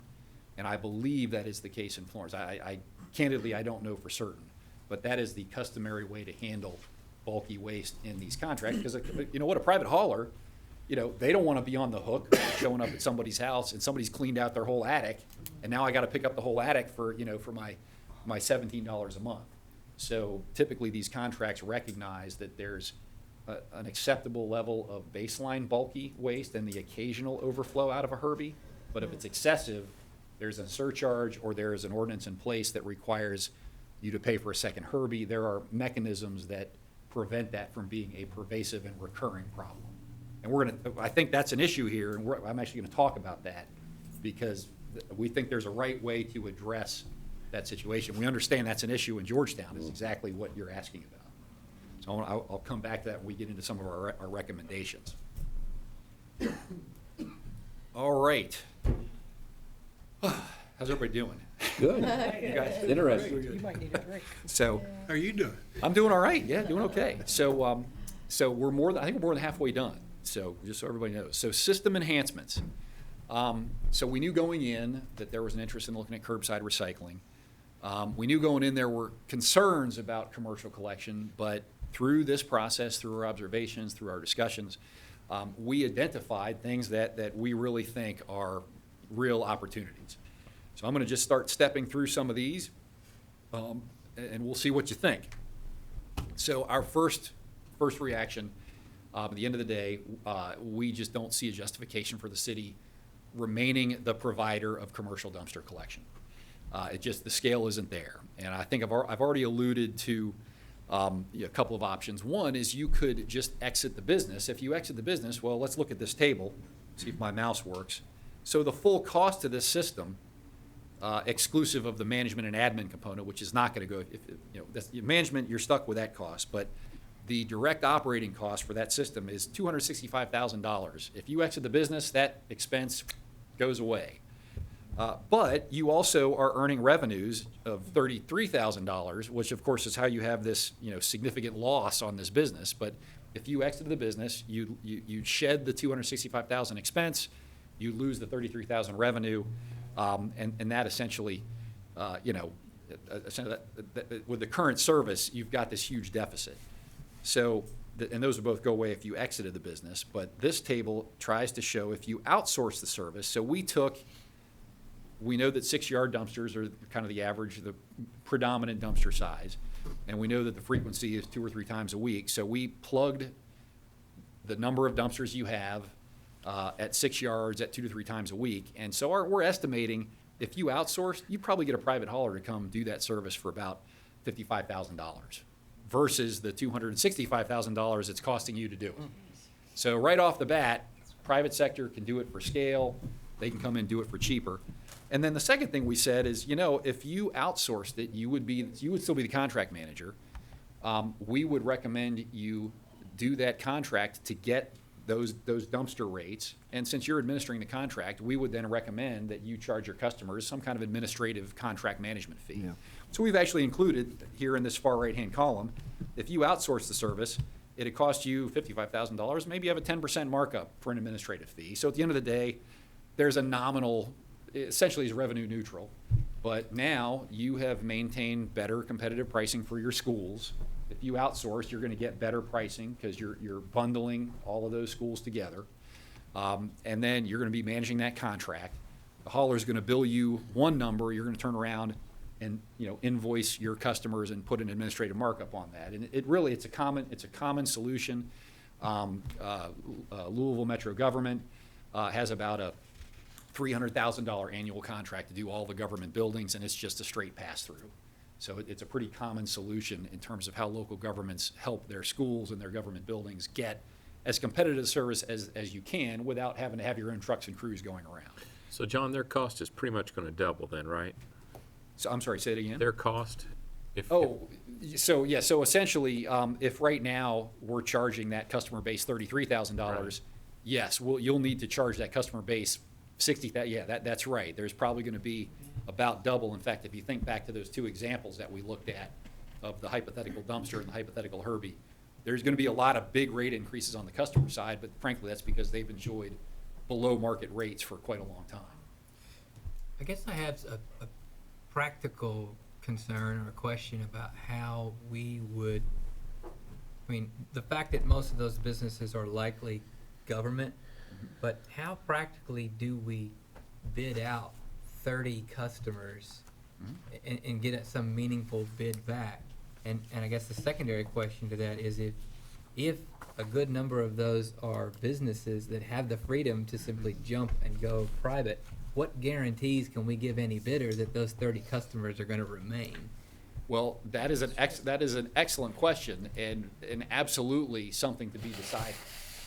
I guess the way, forgive me, it sort of clarified the way I've been thinking about it, is if you're already kind of responsible for that sector, or you think that sector is tied to and interested in allying itself with the city to get good rates, maybe governmental or institutional, I think that's an option. I completely agree with you. I don't think there's any reason a business would, unless you had an agreement with that business, that they would agree, yes, we're going to go in with you and we'll sign on the dotted line and be contractually obligated to pay this. And that's exactly a question a private hauler would ask. If the city went out for bid for a bunch of businesses, the hauler's gonna wanna know, well, do the businesses have to take this bid or not? Right. Yes or no? I heard you say that Louisville contracted for service of government buildings, which tells me they've probably got some kind of large agreement. Let's all go together and make our collection as cheap as we possibly can. That's exactly But there's right. some assumption that you can't just, those people can't just go and get their own service somewhere else. That's exactly right. If Louisville did not contract for that, they'd be sending their own trucks around because it's their buildings that they own. So that's a really good question, because part of the implementation thought process is going through those customers one by one and determining, are these really customers that are our responsibility, or are they not really, do they not really have to do what we do? So that would be critical in the implementation thought process. Hence, exit the business. I mean, that to some degree, that one you can't go wrong with from that standpoint. So. Well, I think our thought all along was, once we recognized that our benefits of scale simply didn't support commercial dumpster operation, and our costs were so high, we knew that if we left that sector of business, that private companies are there to step in. And those private companies are there to step in with what is a true cost of doing the business. I don't think that we have any business subsidizing business garbage customers through the general fund. I would think that if we exited that business and the market took over, the market would be the fairest way it could be done. From the looks of it, from what we were in the red of 233,000 roughly on picking up dumpsters, that's a garbage truck a year we're losing. Yeah. It's a big part of paying for recycling too. Yeah, and it is. It is. That's we're starting to foreshadow here what a path forward looks like. Yes, we are. Look at that big savings available to you on the commercial dumpster side, because we're coming to that, I think. So that's option number one, and frankly, that's first, because I mean that's really your biggest hit right there. I mean, what you do with that gives you a chance to very quickly start being rational in how you think about that business. All right, so I'm going to may jump around a little bit, but transferring over to the residential collection system. So I've already mentioned that you already have some one-arm bandits going around. So automated collection, that's a really efficient form of collection. Single operator, so lower labor costs, and very fast. You're not risking long-term absenteeism or light-duty work because somebody's strained their back or they've twisted their ankle. Somebody's sitting in an air-conditioned cab. Now you've got a career job. There's reality of it. I mean, if you have, I believe there's some, staff retention. I mean, retaining equipment operators that's an issue, I think, here and frankly, every other client we have, is how do you retain somebody to want to be a garbage collector? Well, you put them in a truck that has the truck do the work. Quicker. I wasn't meaning to go that way, but that is an issue. So when we did our field operations and we looked at the topography and the street design, and we looked at Georgetown, you're about 65% of the households now are being served by the automated truck. We just think there's a big opportunity to really, really aggressively ramp that up and swap out a rear loader with the multiple crew members manually, tipping, a little tipper on the back, switch you over to maximizing automated collection. And so that's something that would take some implementation. It would take a little planning. It would take a transition. You guys, the other thing is you guys are growing fast. You guys are growing fast, so being ready for growth, I mean, that's a more productive form of transportation. So I suspect that Mr. Bruin probably wouldn't mind having another truck as well anyway, just for his upcoming growth prospects also. But we think because that automated truck is more efficient, single operator, when we look at your average cost per route for the rear load Herbie versus the automated, we think there's about $100,000 of savings. And frankly, you're reducing the number of labor that you have on that truck. Now, I'm not saying you go and fire those people. I'm saying that there's a transition, understand, but over time you have an opportunity, we think, to be more cost effective, converting and maximizing that automated collection. Yes, ma'am. The way some of our areas are, some old areas of town versus new areas of town. The new areas of town, it's not so hard to use the side loader, but the old areas, did you look through that to see if it could ever convert over? Well, we did, and we know for sure there's some areas that just won't. So Right. we're definitely not here saying that every area could. I think what we're saying is being more aggressive at trying to expand that to the greatest extent possible. I'm sure, and we know that you'll always have a need for that more manual, flexible, rear load system. So that's not going to go away. Okay. But But one- it's going to be a process. One thing about the future growth in this community on the subdivision, the one-arm truck bandit would work perfect because the trees and stuff are not there. Like over in Tree Street, we're gonna be fighting that for years. But, And you don't have the overhead wires. right, and right, these things other underneath, issues. so that's Right. that's a plus for all of us. Right, and they're actually, I did not bring any pictures with me, but there are, you've seen the sidearm lift. There are other technologies that do automated residential collection, including, if you're familiar with a front load, you ever seen the front load truck with the forks on the front that lift the big dumpsters? Everybody know what I'm talking about? Yes. There is another technology for residential curbside cart collection that the forks go on a box, and the box has a little arm that reaches out and tips into the box.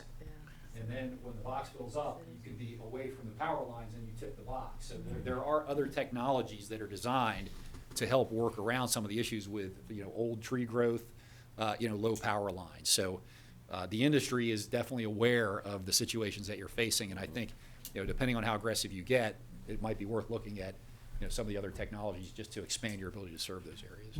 John, this $100,000 savings is per route annually, correct? Well, So theoretically, if It is, and we're saying there's about the ability to bring one rear load semi-automated route over to the fully automated. So we think it's about 100,000 savings for that. I guess I'm thinking in terms of if you had to add another route, or if you had to add recycling routes, you can carry that same savings from, instead of picking a rear loader route, picking an automated route, that same savings ought to calculate. Well, actually, I'll do you one better. I'm going to show you the kind of a cost per route for an automated route, which is a great way to think about, hey, I'm going to add recycling. Here's what it would cost per route. That's exactly one of the things I want to touch on with the group here. Good. Mark, to your point earlier, I think one of your points was our very regular occurrence of people having garbage outside of the Herbie, which makes it difficult sometimes for the one-arm truck. That's been a part of our conversations with John and his staff from day one. Yeah. And we recognize that's a problem that we're going to have to overcome. But you'll see in John's recommendation shortly that they will give us some guidelines for how we can have some flexibility with that.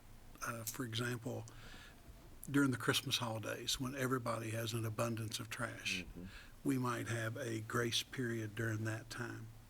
You might get one set out a quarter. John is going to give us recommendations on the way we can help our citizens get to the point of putting everything in a Herbie without making it seem punitive on our part. So that is a key part of our thinking. If we're going to take full advantage of the one-arm trucks, then we have to get most of the garbage in the Herbies. Yeah, that's really the answer is, if it's in the Herbie, man, you can be very efficient. If it's out of the Herbie, you have troubles. So absolutely agree with that, and we'll touch on that.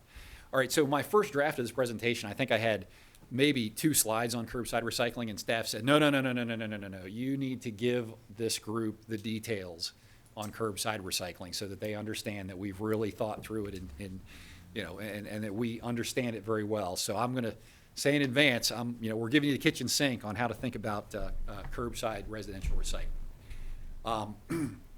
Essentially, that would be, we've talked about single stream. The assumptions are you would give every resident another cart, either a 64-gallon or a 96-gallon cart like you have today. You actually do have a decision point, because there are cities, including some we benchmarked, that collect it weekly. In other words, every week you get recycling, but there's some that do, if you give somebody a 96-gallon cart, that's a big cart. Some cities go every other week and lift that cart, because if you think about it, your recycling bin should have dry cardboard, dry paper, and hopefully you're not throwing out all your unclean, bottles and jars, you're rinsing them out. So it's a clean cart. It can sit there for 2 weeks and accumulate, and you could collect every other week. And once you're done collecting, you have a processor. So a processor is the entity that you go dump all your mixed up recyclables, and then they run it up a conveyor belt, and they pull out the cardboard and the newspaper and the plastic bottles and the glass bottles, and there's a whole sorting operation. If you haven't been down to see that, you have one of those facilities in Lexington. So the upside is, if you have a curbside recycling program and you are pretty aggressively doing outreach and education, and people, and frankly, if you can give people a rate incentive, a little volume-based rate to recycle more, we think you could bump up your diversion about 2,000 tons, and that's going to get your recycling rate up over 20%. Very, very commendable for a city that has paper, bottles, and cans single stream recycling, but doesn't have yard waste. So there's real opportunity to increase diversion. You could do it a couple ways. You could actually keep doing your city-provided trash collection and contract for recycling collection. Our opinion professionally is you have a good platform for residential curbside collection. So the next slide you'll see is us assuming you would basically just grow your city collection service and buy the new trucks and hire the new equipment operators and provide a public curbside recycling collection. Again, we went that route, but you could just contract it. So, I mean, you have options. So the slides that I have for you, though, just talk about, what would this look like? Well, whether you did it every week or every other week, you can't get away from, you need 2 trucks on the road 5 days a week to go do it. You're not quite big enough to get a smaller number of trucks with every other week. It's kind of that scale issue again. So you're buying 2 new automated trucks. Each one has an operator. You'd have to hire operators, 1 operator per route. If you're growing, maybe you hire a 3rd operator who then supports all of the automated collections, and now you've increased your extra employee rate, and you've made yourself more reliable, and you're helping the Public Works Department poise themselves for growth. So if you're doing it weekly, you're probably passing by about 1,100 households. So that's for an automated truck. You're 25 seconds a stop, 30 seconds a stop, and not everybody sets out. So it's not 100% set out. Typically, it's going to be 60 to 80%. If it's every other week, it's probably higher. If it's weekly, frankly, it's probably lower. We looked at about an 80% set out rate. That's what you want. You could have, if you don't do any education and you don't tell people you're giving them a recycling cart, you might have a 40% recycling rate. We don't want that. If you're going to do it, you got to go in and you really do the outreach, so there isn't an ongoing education issue. So now let's go into some of the financial impacts. Well, first of all, you got to buy the trucks. So this is just a table that says, hey, this is how much a truck costs, and you have to buy everybody another cart. Everybody already has a Herbie. Some cities call the recycling cart the Rosie. So now you have another recycling cart. So if you look at the cost of the new trucks and the cost of the new carts, you're looking at $1.1 million, $1.2 million in capital costs.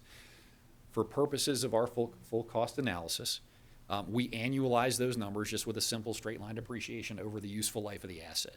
So we think 7-year life of the truck, 10-year life of the carts, We think that's industry standard. Those cars probably last you 15 years.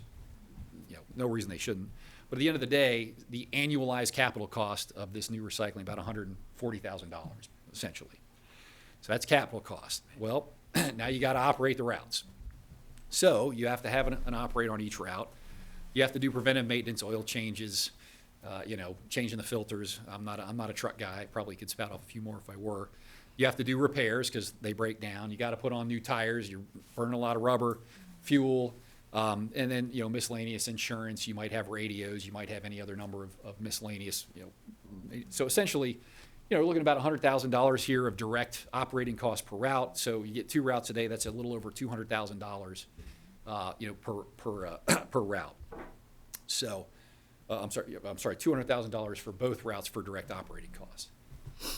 Now, and this is where it gets a little different for recycling. So everybody knows if you collect trash, you go to the landfill, you pay your $16 a ton, and they take it away. You're done with it. Very simple. You know what your rate's going to be.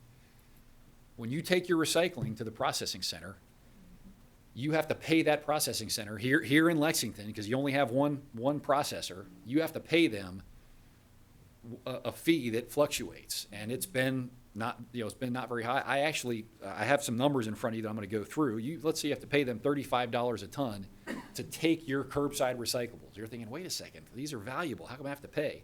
They have to sort it out. They have to sort out the cardboard and the paper. They have to sort out the glass. Glass isn't worth anything. I mean, you can't even sell glass. So they've got to deal with all these commodities so that you have to pay them to process. Well, then you have contamination that you can't recover, so that contamination goes back to the landfill. They have to pay to sort it. Now they got to pay to ship it and dispose of it anyway at that $16, $17 a ton. So then when all is said and done, the way it works here in Lexington is after some period of months go by and they market your material, they'll cut you a rebate check later on down the line. So you get a rebate coming in 3 months or 6 months or 9 months later, whatever it is. I candidly don't know the lag time. But at the end of the day, at the moment, that rebate is lower than what you're going to pay to process. And it's really important that you know that, because a lot of people think, oh, if I shift this to recycling, I'll just take my recycling, I'll make all this money with all these more recyclables that I'm collecting in my curbside program. But that's not the case. It costs you to collect those recyclables, and it costs the processor to sort those recyclables. And right now, markets for recycled commodities are low because I won't bore you with a ton of details, but the waste stream doesn't have as much cardboard, doesn't have as much plastic, it doesn't have as much newspaper has been the killer. Think about 10 years ago, how much newspaper you had. Yeah, now There's no newspaper anymore, so that's a whole lot of weight that used to be valuable that's evaporated out of the recycling stream. You might get a little more cardboard with Amazon Prime, but still, the value of recyclables is going down. That's just a reality, and cities across the country are facing the fact that recycling is costing more. And at the end of the day, is the volume going up as well? I mean, no. Actually, the volume is going down because of the newspaper phenomenon. 10 years ago, about 75% of the recyclables were newspapers and cardboard and junk mail mixed papers, and 25% were bottles and cans. Now it's like, it's about 60-40 or even 50-50 in some places. So overall, recycling has gone down in terms of the quantity. That's right, because the paper is no longer people aren't consuming newspaper, and there's what in the industry we call it lightweighting. Every product manufacturer out there is trying to make their water bottle or their milk jug thinner and thinner so that they get better transportation economics. So those students they're missing a good part of the lecture, aren't they? So, question yes, for sir. clarification. Yes, sir. Because you just mentioned, I think twice now, just in this presentation, or just over the past minute or two, about here in Lexington. Can you explain to me, who doesn't understand the process here? If Georgetown moved forward with the recycling program, we would pick the recycling up. Correct. And then do we take it to the processing center here in Georgetown, or will we take it to Lexington? Good question. So you would need to take it to a processing center that is capable of sorting out all the mixed up bottles and cans and cardboard and newspaper. And the only facility in this region that has that ability is in Lexington. So instead of driving that truck up to the landfill or to the Georgetown Scott County Center, you would drive it down into Lexington and I'm forgetting the exact mileage, but you would be driving it directly and delivering it to a facility in Lexington that you have not gone to before. So, and unfortunately, there's one facility in this region that offers that. So it would be a definite change. There would be, and just to talk a little bit more, Georgetown would want to engage Lexington, the urban county government, and say, hey, we're thinking about this. We think we might have this amount of tonnage. We think we're starting it up 6 months from now, 12 months from now, 18 months from now. Can you give me some, you would want to start a dialogue with the urban county government and let them know that you're coming, and maybe talk to some of the other communities in the region and learn a little bit about, what that deal looks like. And I will say, when I put this table together, I was using information probably about a year old from some work we had done for Winchester, who delivers their residential single-stream recyclables to Lexington. And I haven't even gotten to the point of this slide yet, so let me hit that. Landfill, $16 a ton to throw it away. Look at the bottom line of this table. Yeah. It's going to cost you more.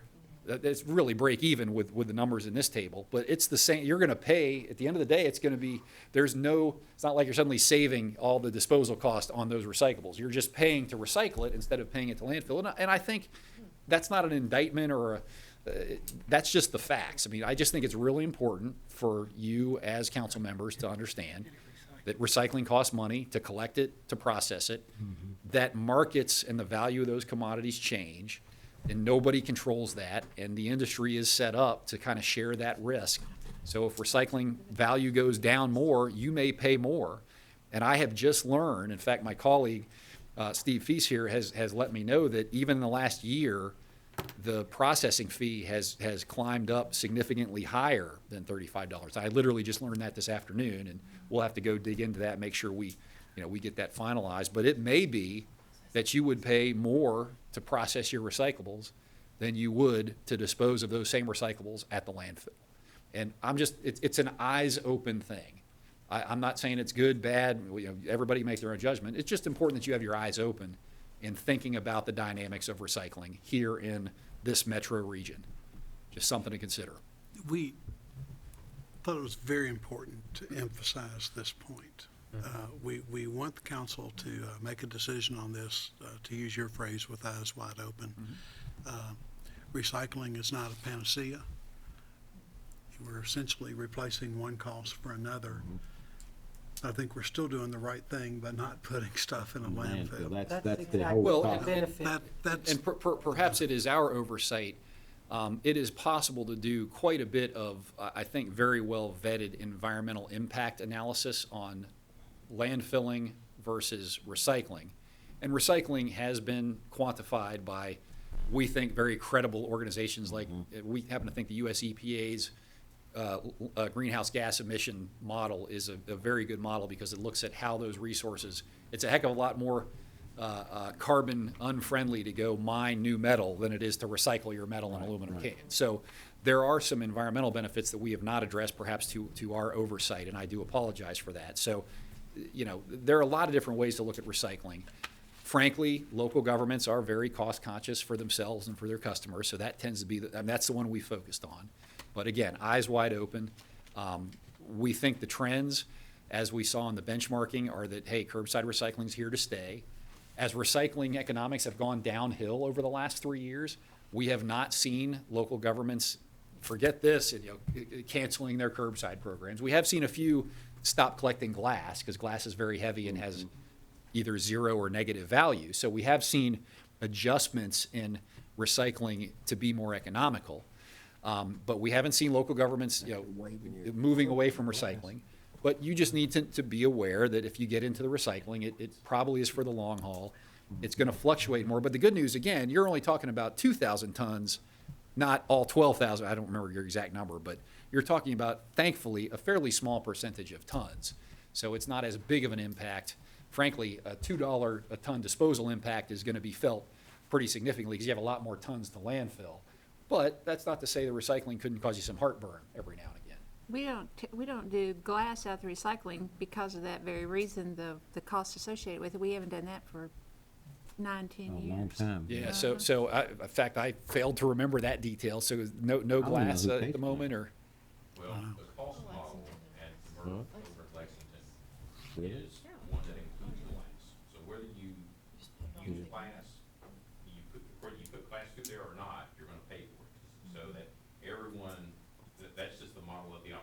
Mhm. systems are set up, they have screens for glass, and so they say, if you're going to use this facility, it's modeled on using What do you the glass spectrum of traditional recyclables, and so glass is included.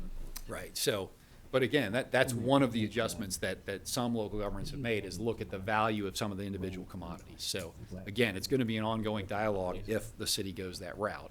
And we generally think your citizen support and the benchmarking suggests it's the right way. We're gonna get to the financial picture as well, but again, eyes wide open. Mark, at some point, as we go down this path, we'll probably do a field trip to the Lexington sorting operation. They invested a tremendous sum of money, Steve, in that automated process.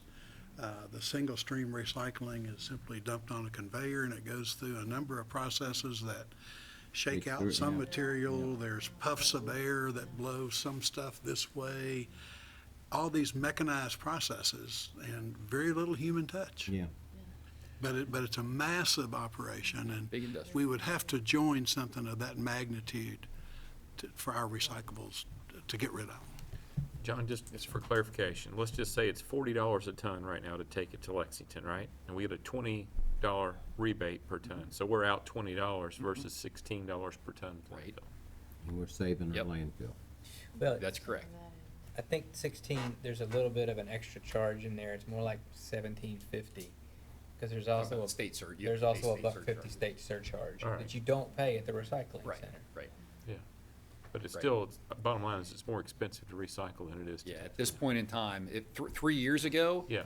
3 years ago, recyclables were probably worth $120 a ton. You might be getting a $50 or $60 a ton rebate on your recyclables. Yeah. Now, recyclables, we've seen recyclables down curbside $60 to $70 a ton, and it maybe costs you $90 a ton or $100 a ton to process it. So, as the commodity value, recycling is just a different beast than landfilling. You're dependent on global commodity markets, essentially. We were not going to leave the council with the impression that this is a big financial benefit for the city. If we're going to do a full cost analysis, we wanted you all to have the full cost of everything we're considering. I think a lot of individuals think that it is a cost Savings, Yeah, exactly. savings, that you're making money because you are able to sell it, that you think they're making money and that off of it, so. Well, and what's interesting is the material that you're collecting at your recycling center now that is source separated, that you're selling, has high value because it's already separated and it's really, really clean. So these processing, if you think about it, these processing centers now have to separate your water bottle, it drips a little water in your milk jug, drips a little milk, and the glass bottle breaks and it crams in your newspaper. So there's just a different model with the single stream recycling. So they would not be realizing necessarily the same revenue that you might get for a much smaller but much cleaner material at your recycling center. So John, real quick, does the processing fee include us picking it up then, the trucks that we have, the Rosies Yes. that we have? This is an at the door. Okay. This is what would be called a tip fee. You run over the scale with Okay. your truck, whatever that weighs, they're gonna charge you a tip fee based on the weight of that truck. But that $40 per ton, you think that includes our people picking it up on the curb, from the curb with our equipment? Absolutely. That's the whole. Yep. Whole enchilada. All right. I don't think you're quite understanding. Oh, maybe I'm not. You say you went through earlier the cost of the pickup, and Yeah, that was. the previous slide covered those about, costs, I think. I'm drawing a blank here. About- Maybe I should just jump back up. Go back 2 slides, about 200,000 a year. Yeah, right. That's in addition to the cost. Yeah, process. yes, and so let me put it all together. So now, bringing all of this together with 2 curbside recycling automated routes, you've got the annualized capital cost. All this slide does is pull together the previous slides. You have the annualized capital cost, you have the operating costs that you're already bearing to collect it. I've got zero plug, but maybe that's that incremental processing. Maybe that's an expense. Maybe that's $10 or $20 or even $30,000. Yeah, could be a positive number. Then you've now bought 12,000 more, 11,000 more carts. So you got to replace lids and axles on those. So there's kind of incremental cart repair, replacement, lid replacement, new carts. So there's the cart inventory maintenance, and then we've always heard rule of thumb, $2 to $3 a household for you should expect annually to be reaching out to your citizens and informing them about your recycling programs. There's an ongoing educational cost. So, kind of bringing that all together, we're coming up with about $400-some thousand. Again, we worked it up from scratch because staff thought that you really wanted to see and understand, what all these different components of that cost would look like. And then it kind of worked out this way. And this is one of those like, whew, all right, this worked out well.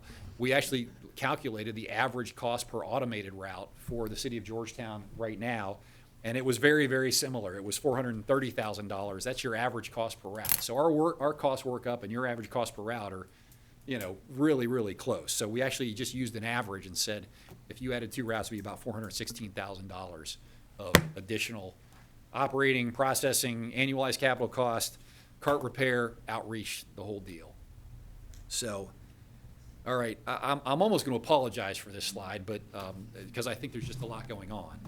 But essentially what we tried to do is, now that we've looked at these alternatives, we tried to take that very top row. If you'll recall, you had a surplus of about $440,000 on your residential system. And then we just wanted to take this and show you the math. I'm not going to go over the numbers with you, but we went through all the different things we were contemplating. I'm going to show you another one of these at the end. But essentially what we're showing is go kind of down towards the bottom. You've got implement curbside recycling. There's your $416,000. We think, again, if you implement curbside recycling, you're going to downsize the recycling center because you maybe won't need that at such a level, so there's going to be a savings there. You're going to save money maximizing an automation. We're going to be recommending that the senior discount be reduced from $7 per household per month to $2 per household per month, which is much more in line with any conceivable savings from lower disposal.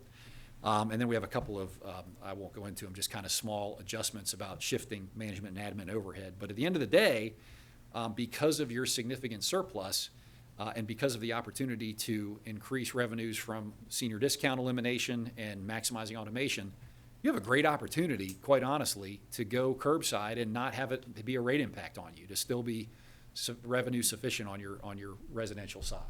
And that is, I got to tell you, that is not a common occurrence. You don't a lot of times see that.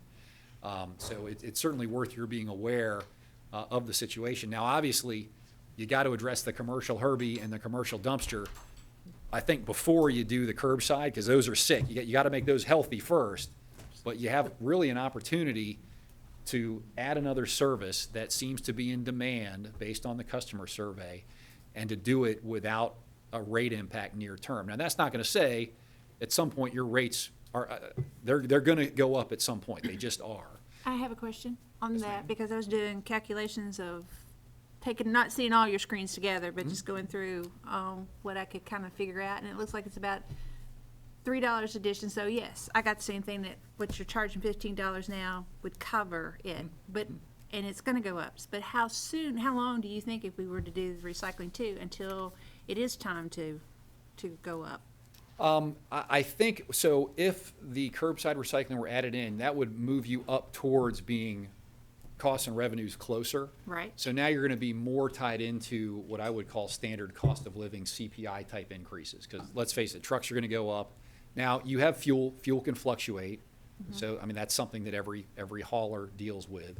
But you're probably giving some kind of raises to your crew. In other words, your rate increases are going to start to be more in line with what I would say is a CPI type escalator. And did you look that if we're talking about doing the curbside recycling, and then our rates will then start to go up in the next few years, did you think about outsourcing the whole kit and caboodle?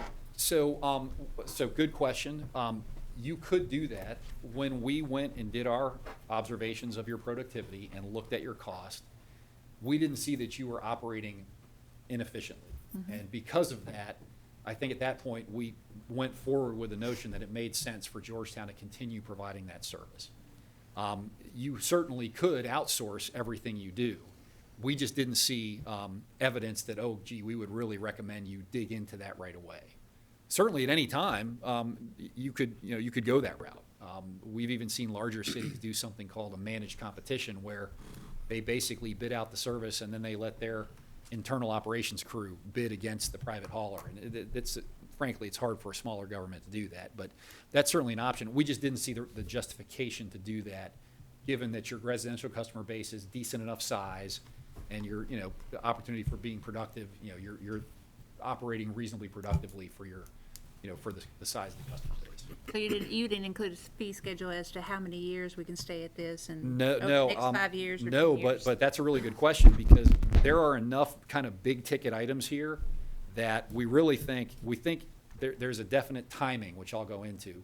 Fix the commercial dumpster system first, because that's big. Right. Get the commercial Herbie rates right, then deal with the curbside, because that'll give you a year or two to be essentially growing some reserves, if you will. As soon as you get that big commercial dumpster, you'll be accruing some savings. Use that to leverage into curbside. But we thinking about maybe 3 years, you're gonna wanna do another rate study, because your system's gonna change so much. You're gonna wanna kind of go through this process again in maybe 3 to 4 years after you've implemented everything, and that's when you're gonna have a really good, longer-term path in terms of what the costs are gonna look like. So, I mean, there are just a lot of things you need to do to get healthy, get right. Just anytime you change things that much, that's just the reality of, you got to do a checkup. So, yes, ma'am. Is there an opportunity or an option that, some of the customers would pay for their own Rosie? So, I guess let me dig into that question a little bit. So different cities you're saying that if you went recycling, would a customer, how could you fund that? In my understanding, and what I would caution against, you mean like a voluntary thing, or like a one-time charge sort of thing? Just a one-time thing. Say if I wanted to do recycling, if it was an option, or is it gonna be mandatory? That's all right, I think you've just given me what I think I need to address. Okay. So, if the city just says, if you want recycling, sure, we'll provide it, and it's voluntary, but not everybody gets it, it is exorbitantly costly, and you will have to charge that small number of customers a huge amount. In fact, we just finished a pretty exhaustive research project and survey in unincorporated Jefferson County, which, if you want recycling, you got to pay extra. So consequently, they have about a 2% recycling rate, and about 15% of the houses have opted to pay. In fact, that might even be less than that, because it's not cost effective unless you're doing everybody. So I think the system that we've modeled, it's not mandatory. In other words, you don't have to recycle if you don't want to, but you're gonna pay the rate. You're gonna pay for it. Whether you do it or not, the city's gonna provide you that service, and you're gonna pay for your share of that service, whether or not you choose to use it. And that, we think, is the best practice. We would strongly caution you against a voluntary program, because that's essentially, you might as well not have a program. Okay. So John, you are talking about charging for this service, is that Well, not? absolutely, yeah, absolutely. So this curbside recycling service needs to be recovered through your residential rates. But what this table shows is, because of the surpluses you're getting now, you actually can cover the incremental cost. I hear you loud and clear, yep. but I can also tell you how difficult a rate increase is. And Amen. Yeah. The only reason, think how long it's been since we've had one. That's the That was reason a the tough- $8 is for the senior That's citizens. exactly what it is. That was the compromise to get it passed. Had it not been for that, we would have been underwater in many regards. The survey claims that people are willing to pay more. They're willing to pay for it. I hear it. I know. That's So good. what That's good. confuses me is, the actual result was only 2% have chosen to take it if it costs more, but yet our survey's saying 80%. Was it 80%? Well, but I think what I'm saying is, because unless, the only way you can provide it cost effectively, which is, call it round numbers, I actually think I have a number, it's about $4 per household per month, actually $3.17 per month, I call it $4 per household per month. That's the full cost of it, if it is every single household is paying for door-to-door, or, curbside-to-curb collection. Is there an option for, like, if there are senior citizens that wanna recycle, to have a small Rosie and keep their price about the same? Is that an option? Yeah, certainly many cities have offered that, and usually it is for that reason. Typically, you want to give a bigger recycling cart, because you want to get all the cardboard and the big Tide laundry detergent, 2-gallon containers. You want to get all that high-volume stuff. Yeah. But yeah, you can certainly make allowances on both the trash and the recycling cart size. Good enough. So. For the immediate, what he's presenting for the immediate, like you said, it's gonna take a little while to change some of the others, but for the immediate, we can still continue and leave it at $15 of what we're doing now. But for the soon after that, for about 3 or 4 years, then and we something's will gotta have change. to. Yeah, right. I think that's right. So first of all, we absolutely recommend you keep your residential rates, and we actually are recommending that you reduce the senior discount Instead of 15 and 8, we think it should be 15 and 13, quite frankly. Just because at the moment, you're really subsidizing people who claim to be seniors, whether or not they're generating a lot or a little. If they have their whole family and grandkids living with them, they're filling up, I mean, I think the intent was to recognize that a senior household with truly only one or two elderly people maybe just doesn't generate as much. So that's valid. I'm gonna come to what I think is the longer term solution, which is a volume-based or pay-as-you-throw type system, which gives everybody the incentive to use a smaller trash cart and pay a lower rate, and therefore you're recycling more, your grass cycling, your grass clippings, your home composting, you're managing your waste better so you can secure a lower monthly rate. So, but we absolutely recommend keep your residential rates where they are. We're recommending, again, this is just our talking with staff, our kind of professional, recognition of the fact that in 2 or 3 years, eventually you are gonna, I mean, there will come a day that you'll need to have a rate increase. But if you go about this the right way, you should secure, I gotta keep going, 'cause I think I'm just starting to hit on really the end game. I'd like to ask a follow-up question to Connie's first question real fast. Based on your experience and your history, and assuming that whether it's this council or a future council and mayor decide that we are going to provide curbside recycling, based on what you know, are you better off starting out with a pilot program and picking an individual subdivision or a specific area of town, or are you better going all in when you're starting out and covering everybody? Yeah, that's actually really, I don't even know if we've talked about that as much internally. That's a very good question. The pilot program, in our opinion, tends to remove the doubt, frankly. If you were to do a pilot program or to pick a quadrant or a route, that would probably be the lowest risk way to do it. In fact, we just went through this recently, a couple years ago in Winchester, which had twice a week curbside trash collection and no recycling. So we looked at the numbers and said, look, take that second trash collection and turn it into a recycling collection, and basically, it was kind of a break-even cost in that regard as well. And they ran a pilot program, and it got very high reviews, and they were able to leverage that, to go citywide. And frankly, that also helped them work out understanding the processing agreement. It kind of helped them just get used to it as well. I think that is somewhat of a, city-by-city decision, but it's certainly something that you could design to your advantage, I think, for what that is worth. Let me keep going. I've already touched on a couple of these. Other system optimization, we think reducing the discount. All right, I'm going to bring this up. It's been alluded to. Mayor Prather has alluded to it. We think it's reasonable to collect some overflow. We think it's reasonable every now and again to collect a bulky item. People, they get a new dining room table. You got to set the old one out, whatever it is. But we really don't think cities. In fact, studies we've done show that 10 to 20% of households abuse the heck out of the bulky waste system and abuse the heck out of overflows. And a significant portion of your cost goes towards servicing the abusers. Now, the good news is your rates already are covering the full cost. So in the near term, it's not like you're losing money on that system right now, but it might mean that you're letting some folks abuse the system and others are, the people who don't abuse it are subsidizing those who are abusing. So we will, and I have a slide here that just sets the stage that there are policies and rate structures and, kind of enforcement behavior management strategies you can do to charge the abusers more for setting out a lot more, but giving everybody else a baseline level of service. That includes maybe an amnesty week, after the 4th of July and after Christmas when people have a lot of stuff to throw away. Maybe you mail everybody 5 stickers every year that they can put on a bag and put that bag outside their cart. And if they want more stickers, they got to pay $3 and buy another sheet of stickers for $20. I mean, there are lots of different ways that you can get revenue for those folks that need more than what's in the Herbie. So I've got a slide on that. We didn't answer that question for you today, but we're simply recommending and assuring you that there are cities have solved that a lot of different ways. I think there's just a process to work through how you do that here in Georgetown. We have quite a few residential customers that, because we notice that they have bulky waste collection they have set outs so often, we've simply brought them 1 or 2 or even 3 or 4 more carts.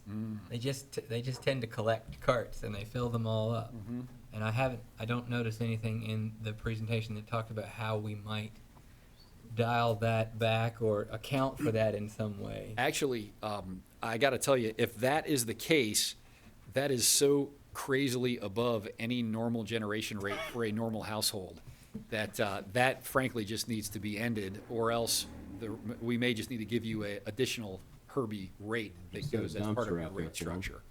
At the end of the day, We're not doing dumpsters. We don't want to do dumpsters. Some of it is, what we do on the residential is if they want an extra cart, we pay $53 for them, we charge them $63. It's a one-time fee, but we're still picking up 2 carts. That's the way they've been doing it for a while. Yeah. We haven't changed it. Personally, I don't think it's the best way to do it, you know, probably lease them. But on the business Herbies, that's what they've kind of done over the years is if your business, say, because we don't collect on Saturday and Sunday, if we come in on Monday and you've got 2 Herbies and they're both full and you've got 10 bags sitting outside the Herbies, which, you know, number one, doesn't look good for your business. Number two, the guys have to lift it. The truck's not doing the work. Instead of, you know, charging them for extra Herbies, they just give them 2 more Herbies so they get them all on Herbies. Well, in doing that, we've got businesses now that might have 10, 15 Herbies. And that's, you know, that's not real efficient. You're saying that's not as prevalent in residential? Not in residential. But there are quite a few customers. But there's a lot of residential people that, not a lot, a few, like John said, that we found that have large set outs every week. You know, we've got some that might have 1 set out a year. They call in, we schedule a pickup, they set it out, we go get it. Right now, the ordinance says we should charge for them, but they haven't been doing that for a while because, you know, we can send them a $10 bill or $20 bill, but it, you know, half of them or 90% of them don't get paid. right, and that's, So picking them up, they quit that a while back, I think. So just going and picking up a bulky item once or twice a year for each resident is, I think, is not a bad idea. But you always run into quite a few that has something every week. You know, they abuse it. And like John said, the rest of the residents are paying for it. yeah, and that's why there are a lot of sort of tricky, there's a billing issue, a billing and collections, you know, bad debt issue. So there are a number of components of making that system function effectively for you.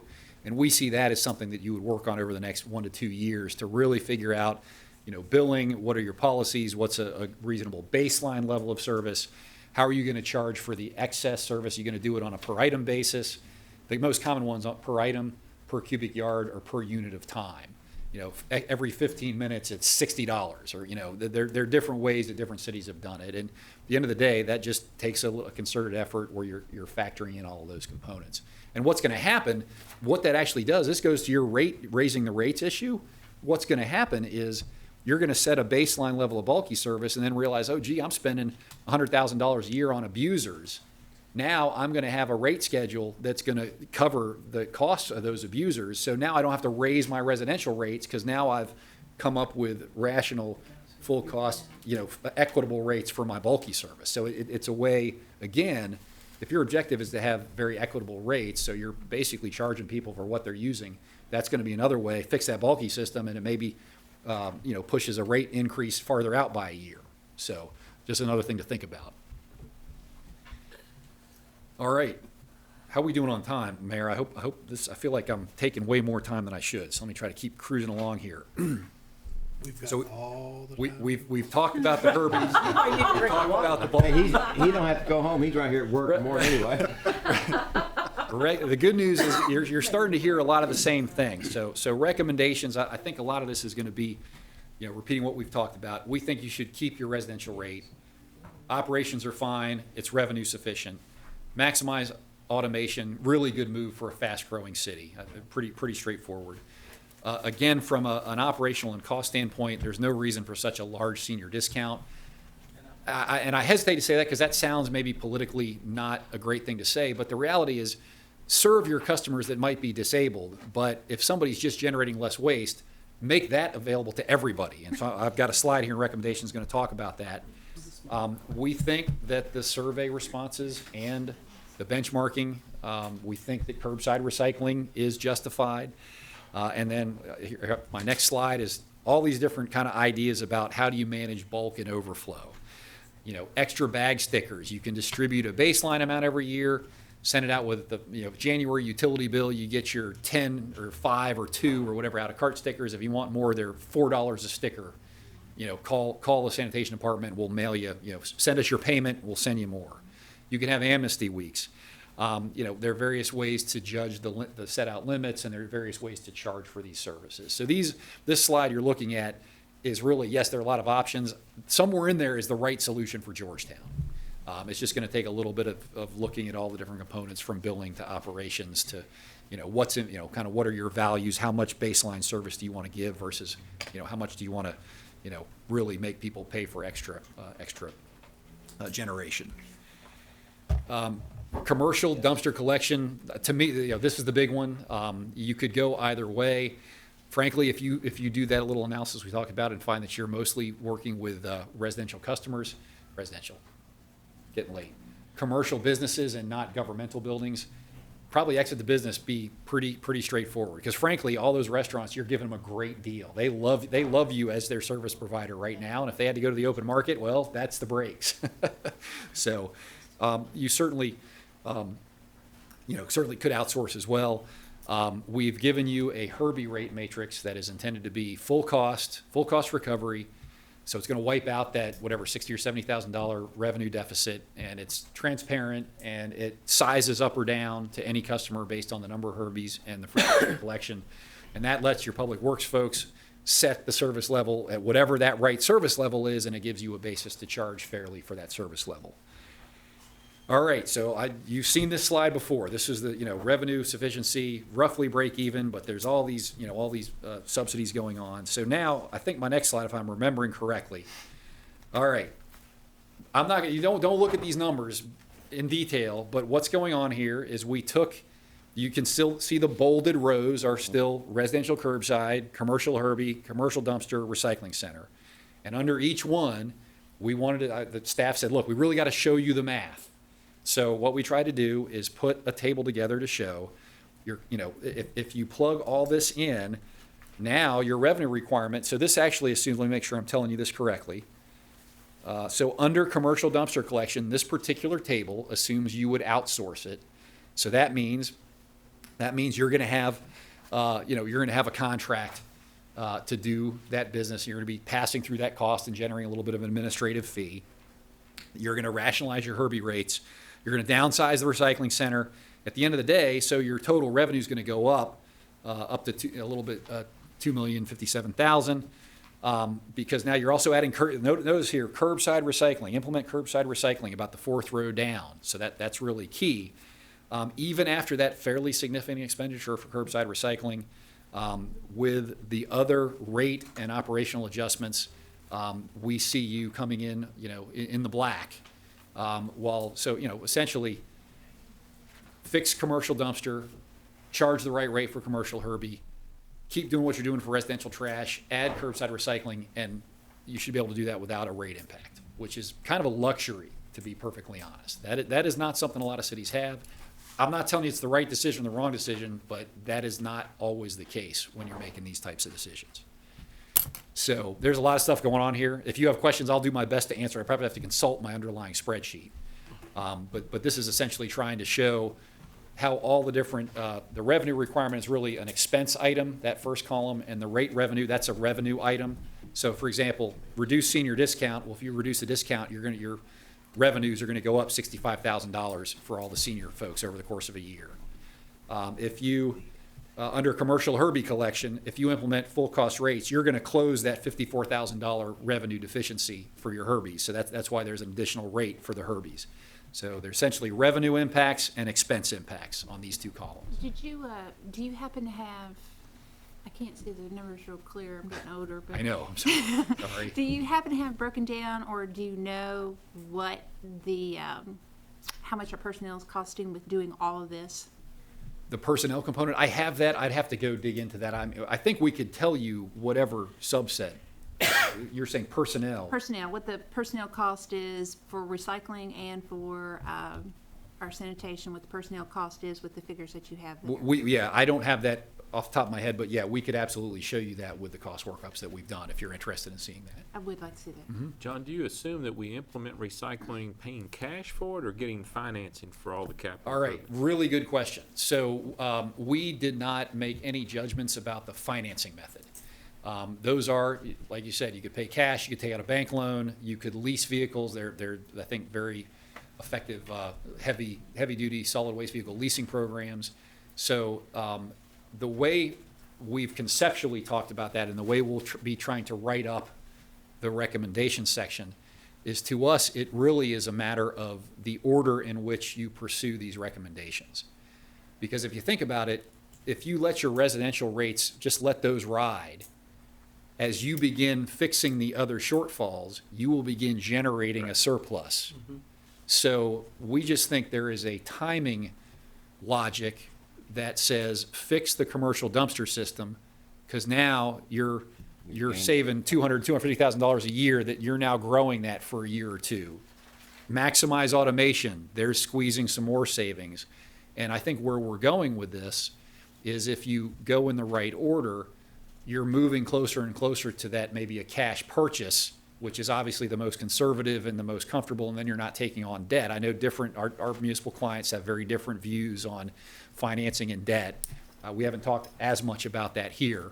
But to us, there's really a right order to do these things, which gives you more and more, lowers your risk and increases your financial strength as you go forward. But does maximizing automation, that requires capital investment as well, right? Well, it will, and so that would be an example of something to do as a current rear load truck is coming to the end of its useful life. Instead of buying a new rear loader, plan on buying a new automated truck and preparing to scale down your staffing. There's a lot of timing in municipal waste systems because you've got these long-lived assets. So you're constantly trying to go a new direction when one asset's coming to the end of its useful life. And so that's what I mean by there's kind of a right order to do this over time that lets you begin accruing some surplus that you then have available to apply to the capital purchases, for example, for a curbside program. So it may be a 2 or 3 year thing. It's probably not a 5-year thing, but it's also probably not a 6-month thing. You're not going to want to plunge into this in 6 months. You're going to want to, you've got a great finance director who understands all this, and I think she's going to be able to guide you. In fact, she's been instrumental as we've worked through our model, making sure we're getting her what she needs as well. So I think that timing is really the key piece to do this the right way. I'm going to move on because there's a lot of numbers. And actually, so this is fewer numbers, and the numbers are bigger for those of us, myself included. But at the end of the day, this is essentially the restated revenue picture. If the various suggestions and recommendations that we've made, this essentially shows you're actually still generating a surplus in your residential sector, but you're using that to fund a recycling center where people can bring scrap metal and batteries and some electronics, and there's a public service that predominantly benefits residential households in that recycling center. So I don't feel bad about including that recycling center in the cost and rates for your residential sector. But at the end of the day, you still got a little surplus. If you do this right, you go over time. So a couple of other things. There's a little bit of a cost difference if you exit the commercial dumpster business versus if you outsource and charge an administrative fee. There's that 4 cent per household kind of impact if you charge the administrative fee and outsource. The senior discount is worth about 50 cents a month per residential household. So that's kind of the level essentially of the senior subsidy. I don't want to, not to denigrate that program, but it is a little bit of a subsidy. So there are a couple minor adjustments that you can do. And my sense from staff is that they're going to want to help you understand maybe different combinations of where things go. But at the end of the day, you have a lot of flexibility, in all honesty. Now, I'm very much towards the end, but this is, I think, the last thing I'll say regarding the senior discount. So really what you're saying is if you generate less waste, you shouldn't have to pay as much. Totally valid statement. In the U.S., there are about 7,000 cities that have implemented what's called variable rate program, volume-based program, pay as you throw. The notion is if you throw away more trash, you pay more. If you throw away less trash, you pay less. Here where you've already standardized on carts, you can see 3 sizes of cart. The way a pay-as-you-throw program would work is you would have, if you are, say, a family of 8 and you're just generating all kinds of trash, even with recycling, you might have to buy a full 96-gallon worth of trash. That might be $22 a household per month. If you're an average generator, see if I can get my mouse to work here. If you're an average generator of trash, check this out. You only need 64 gallons a week for a family of 5. That's what studies show. If you have access to recycling and access to yard waste, organics diversion, and you have a place you can call in bulky waste every now and again, you only need about 64 gallons a week for an average residential household. Study after study, and you may not believe me, don't want to debate it, but that's what the numbers show. So if you have an average rate, that may be your $15 a month. In other words, 64 gallons is your current rate's $15 a month. Well, hey, if you're a senior, give them a 40 or a 36 or a 40 gallon cart. Maybe that's $12 a month or $11 a month. So there is a whole kind of a rate, the art of setting commercial rates with carts. So I just wanted to show this to you because I think if you implement a curbside recycling program, maybe you look at a seasonal yard waste collection program, a little bit later. Although, frankly, you have such low landfill disposal fees, it's a little bit of a challenge. But this is really an excellent trend. It has been shown time and time again to encourage people to reduce their waste. Instead of throwing away all these old clothes, take them to, you're not throwing things away that still have value. You're maximizing your recycling options, and you're getting a financial benefit through a 3-tiered rate structure. So again, not ready to do this yet in Georgetown, but 3 years from now, 5 years from now, I think that's something you want to be aware of that. So, I have a question. Actually, I kind of like the idea of doing that, but on that, how, with the way we would currently do our billing, how do you keep up with how do you change our billing? So one of the things about these programs is if you look at cities that are going this route, the solid waste industry is traditionally, there are a couple different options. One is you can kind of do it on faith. It's a little tougher. Depends on some subdivisions you might be fine doing it on faith. It might work fine. Some subdivisions you might have carts moving all over the place. There are there's increasing use of technology in this industry. RFID tagging to addresses. In other words, there's starting to be systems where put an RFID tag in the handle. When you go and deploy those carts, you key that cart to that address. You put an RFID tag reader on your truck, and there are systems that you can invest in technology that helps you manage that program. Yeah, we went by your house at 7:45 a.m. and we had one lift. You didn't pick up my garbage today. Well, we drove by your house at 8:15 and there was no cart out. You want to see the video? So there's starting to be some technologies that help. We need that. That's right.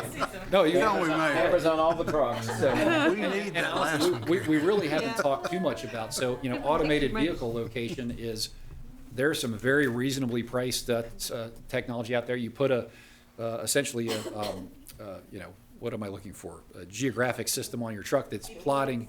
Yeah, GPS. I kept coming with GIS, and that's not right. Yeah, a GPS system on the truck. And then you can sit in your office, your customer service agent can sit in the office on the internet looking at your trucks going along. And then when you get a call from so-and-so at whatever address, you can actually see the route that your truck is going. And you clean up a lot of issues that way. So, so I think those are things over time. That as you get more sophisticated, there are technologies. For a close by example, the city of Frankfurt has implemented pay-as-you-throw. Mm-hmm. So if you have any friends in Frankfurt, talk with them. My daughter moved over there about 6 months ago, and she's gotten real recycling conscious. Yeah, you would. Because it costs money to throw away. I'll throw this crazy fact out. And it just creates an awareness. Yeah. Mm-hmm. And Frankfurt's doing this very well right now. Well, what's interesting is there are a number of cities that are commonly cited as implementing these pay-as-you-throw programs. And I actually find this fascinating. When most cities, in fact, almost every city I know of, when they first implement, they have these 3 cart sizes, 90, 60, 40, basically. The city of Seattle has had a pay-as-you-throw system going on 15 years now, a really, really long time. They started with the 3 sizes of carts. Then they went to a 20-gallon cart. They had to get a smaller cart because they had residents who were so good at recycling and source reducing and composting. They had to get a 20. They'd had that for a number of years. And recently, now you can get you can get essentially a bedroom trash can. Wow. You can get a 12-gallon trash can is the lowest rate schedule in the city of Seattle for people who are very adamant about, resource reducing and composting and taking their stuff to thrift shops and everything else. So this type of program has the ability to evolve as your customers get used to how to, basically maximize their financial benefit. And frankly, they're maximizing the environmental benefits at the same time. So again, I'm not saying, I would never say jump right into that, crazy aggressive program, but it shows that as programs are in place for, essentially a generation. Seattle's a second generation recycling city. I would never tell Georgetown, oh, you need to be Seattle. That's ridiculous. But I think it's informative to say, hey, if you do this and commit to it over the course of 20 years, you can really see some honest to goodness progress and some, pretty major environmental benefits and some consciousness and kind of a change in, hey, this is a really good community I want to live in because they care about the environment and it's just a good place to live. I think you have that already. So again, just other stuff to think about. That we see. Frankly, it's one of the reasons that kind of like this industry, it ties into a lot of cool things. Couple more things. I swear to you, I'm almost done. I do think that I am. I'm almost done. Your comments, Mayor. John and I get along. The mayor, we've had some great conversations leading up. So, We're bringing some sleeping bags. I think we've talked about this. The final frontier for Georgetown, if you go curbside recycling, will be a curbside green waste collection. There's some talk, some cities have added food waste to their yard waste, and now they're doing a mixed compost that has food and prunings and brush and grass and leaves. That's way, way off. But I could see in 3 to 5 years, I could see talking about yard waste collection, which would be, yes, a cost increase. And I do think that if you make a lot of changes, you're going to want to do, updated cost of service about 3 to 4 years. That's just common sense. We'd love to do it, but just do it. You don't have to hire us, but just do that because you'll want to have that if you make those significant types of changes. I'm done, everybody. Thank you so much. Oh my God. I don't know how you did it. So. Great presentation. Oh. Great. But as I said, we'll be working with the mayor and with all the staff that have been helping us. Our next step is we need to get you essentially a final report. We owe some comments on ordinance changes that are going to be needed depending on how you go forward with things. But we are essentially bringing this to a close. But obviously, we're here to make our clients happy. We really appreciate the help and cooperation, as evidenced by I'm going to bed now, among other things. So thank you all. Thank you all. Andrew said, it's almost 9 o'clock. He said, I'm going to sleep. Any questions? What we foresee happening just over the next few days, because I know you all have anticipated this report for a long time, and you've heard a lot of information tonight that we need to be thinking through. We will get you copies of John's PowerPoint slides delivered to you by email tomorrow, so you can have those to review carefully. John, your final report, week? I think it's probably going to be 2 weeks, just because we've got a number of things to balance. Okay. The PowerPoint slides and tonight's discussion will give us good fodder for conversation and our own thinking about it. As soon as we get the final report, we'll provide council with electronic copies or hard copies as you want, as soon as we get it. And then we've all got a lot to think about. But I couldn't be more excited about being shown a path forward to do this well. And not only the path, but being shown a sequence of events that can help us do this realistically and financially. So, John, job well done, and we look forward to the rest of the meat on the bones. I guess Andrew, can I just shut down here? Is that appropriate if I unplug? Yeah. All right, I'll do it. Turn the TV thank you. We'll see you in about 3 or 7 years. That's 3 to 7 years. Well, since we took care of most of our agenda prior to John's presentation, the only two things we have left, we do have, Stacy's here to give you a brief update on the quarterly financial statement, and then the meeting will be in your all's control with council comments. Good. You got lots of comments. I beat him in his submission, eh? Thank you, John. Thank you. It's very interesting. John, I've enjoyed working with you. Thank you. You're a good trash talker. Good evening. Who's still awake? Everybody still awake? Oh, yeah. All right, we're good. All right. You've got the quarterly revenue report was left on your each of your places. So payroll taxes. This is our analysis through December 31st, 2016. We're about 52% through our budget collection on payroll taxes. And just to give you a quick snapshot, you can see that we've paid out $1.3 million in incentive. And if you compare this to this time last year, if you factored the incentive back in, we would actually be ahead by about $590,000. Wow. So if you neutralize the incentive, we would actually be ahead $590,000 at this point compared to last year for withholding. The next one is net profit. As you can see, it's showing $3.3 million of revenue on a $2.8 million budget. Don't get too excited about that. Please remember, as of right now, that includes $2.1 million in estimated payments for Toyota's tax year ending March 31st of 17. That tax return won't get here till January of next year. So we might have to pay back, is that what you said? There's always a chance. Okay. And keeping in mind that right now, it's time for them to be sending in the March 31st 16 tax return. Okay. So last year, they paid $2,445,000 in estimated payments for that tax year, and we're just now going to be reviewing that. So I'm sure there'll be more forthcoming in that once Revenue Commission has received and gotten that all analyzed. So just wanted to say, keep that in mind. It's difficult given how large of a revenue line item that is, and we have such a lag time and when we can be certain about it. And even when we might be subject to refunds from amounts we've already received, so. Right. Yeah, so when you look at that $6 million for fiscal year 16, it includes $2.4 million of estimated payments that we don't have the tax due yet.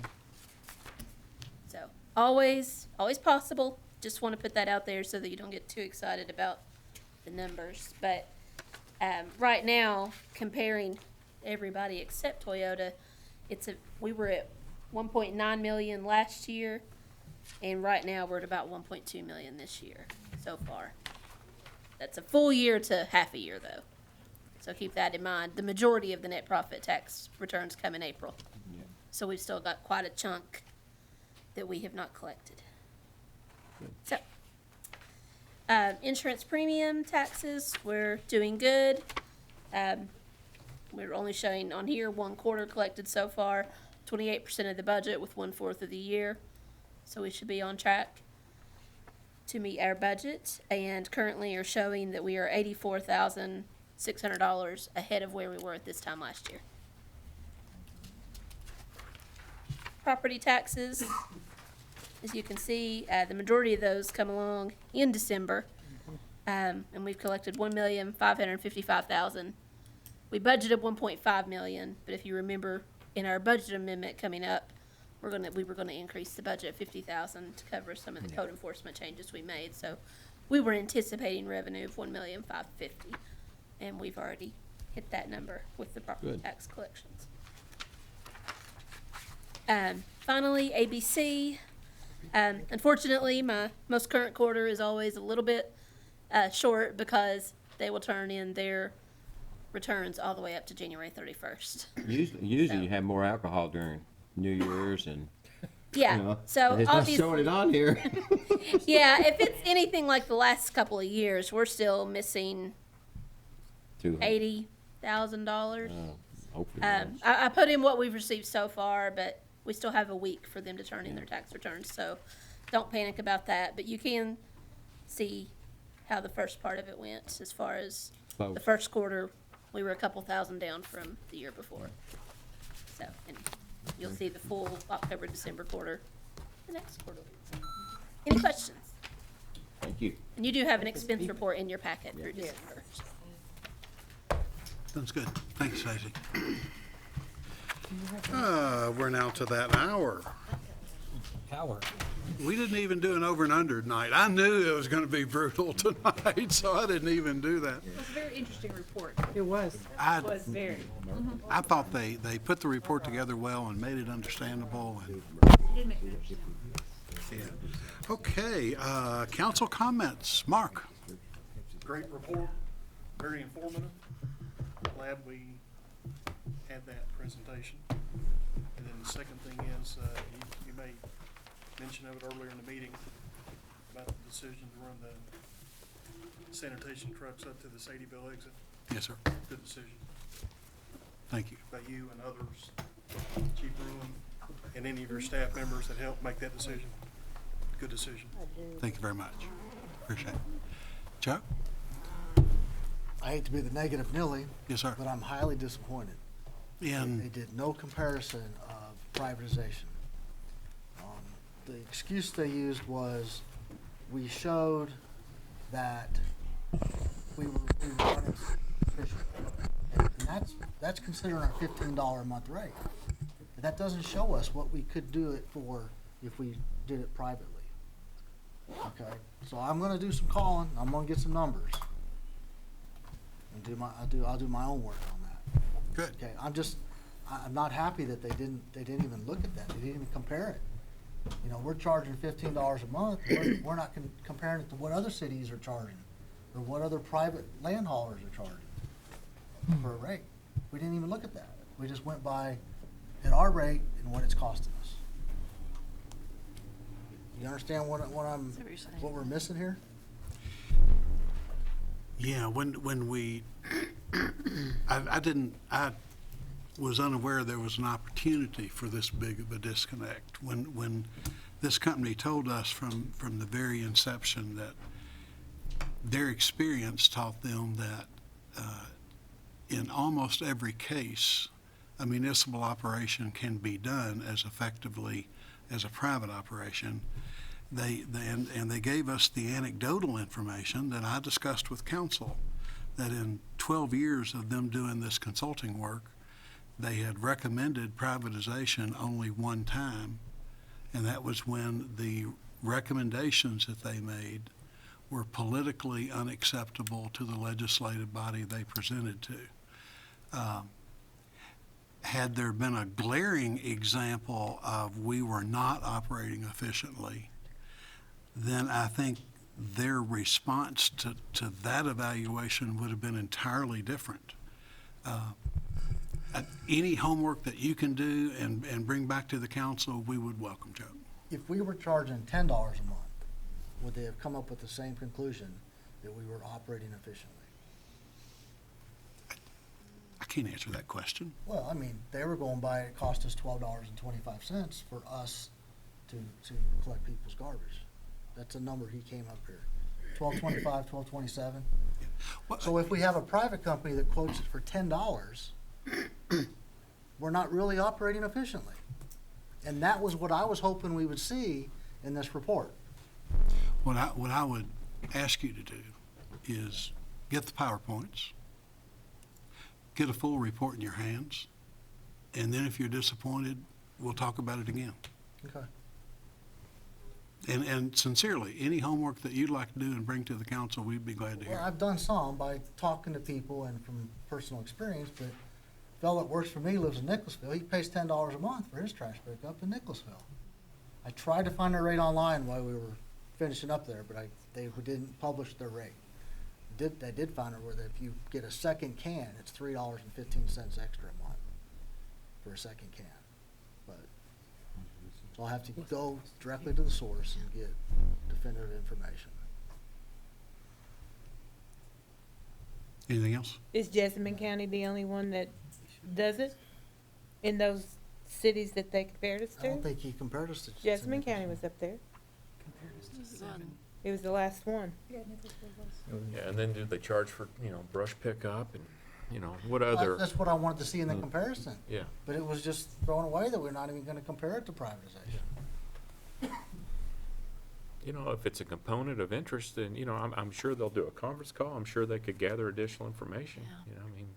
If that's something that we want. Yeah, I was looking forward to the report. I was wanting to see what they said. Yeah. And then when he said that they didn't even look at the comparison, the privatization, I got a little agitated, okay? Pardon? I got agitated over it. It's apparent. Anything else? No. Thank you, Connie. I just wanted to say that, I actually got an email from Kyle. If I could get that list that Mr. Showalter gave you for the lights, the Yes. different ones, planning on going this Thursday. You and Officer Lodell. Lodell. Mm-hmm. I was going to report that, but I didn't want to do it for you. I knew that you all had made plans to do an evening. Now that Sergeant Lodell is on the night shift, you all can do a night drive around Yes. and work on that. Be glad And to get that. we've made an appointment for this Thursday. Okay. Okay, thank you. You're welcome. We'll get that to you. Oh, good. You good? David? Likewise, Mayor. Likewise.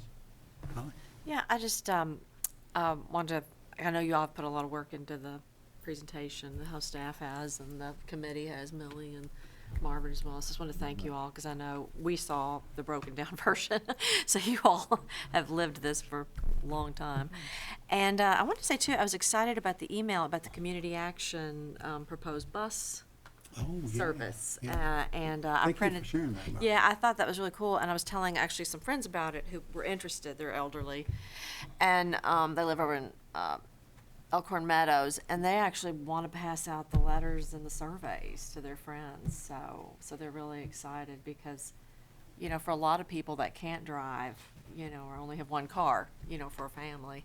So I just thought that was really cool. I was glad to see that. We've written a letter of recommendation. Yeah, is that how you all did it? You wrote? Oh, okay. Yeah, because especially with Nicholasville having it in Frankfort, just something like that, and that'll take off the traffic on the roads of people walking, hopefully, which has been a big safety concern for all of us. So that's it. Thank you.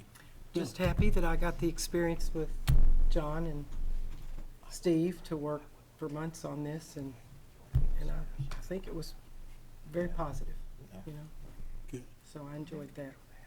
Thank you. Anything else to come before the council? I think so. Stand adjourned. I'm going to bed. Hey, lady. Went to bed, man.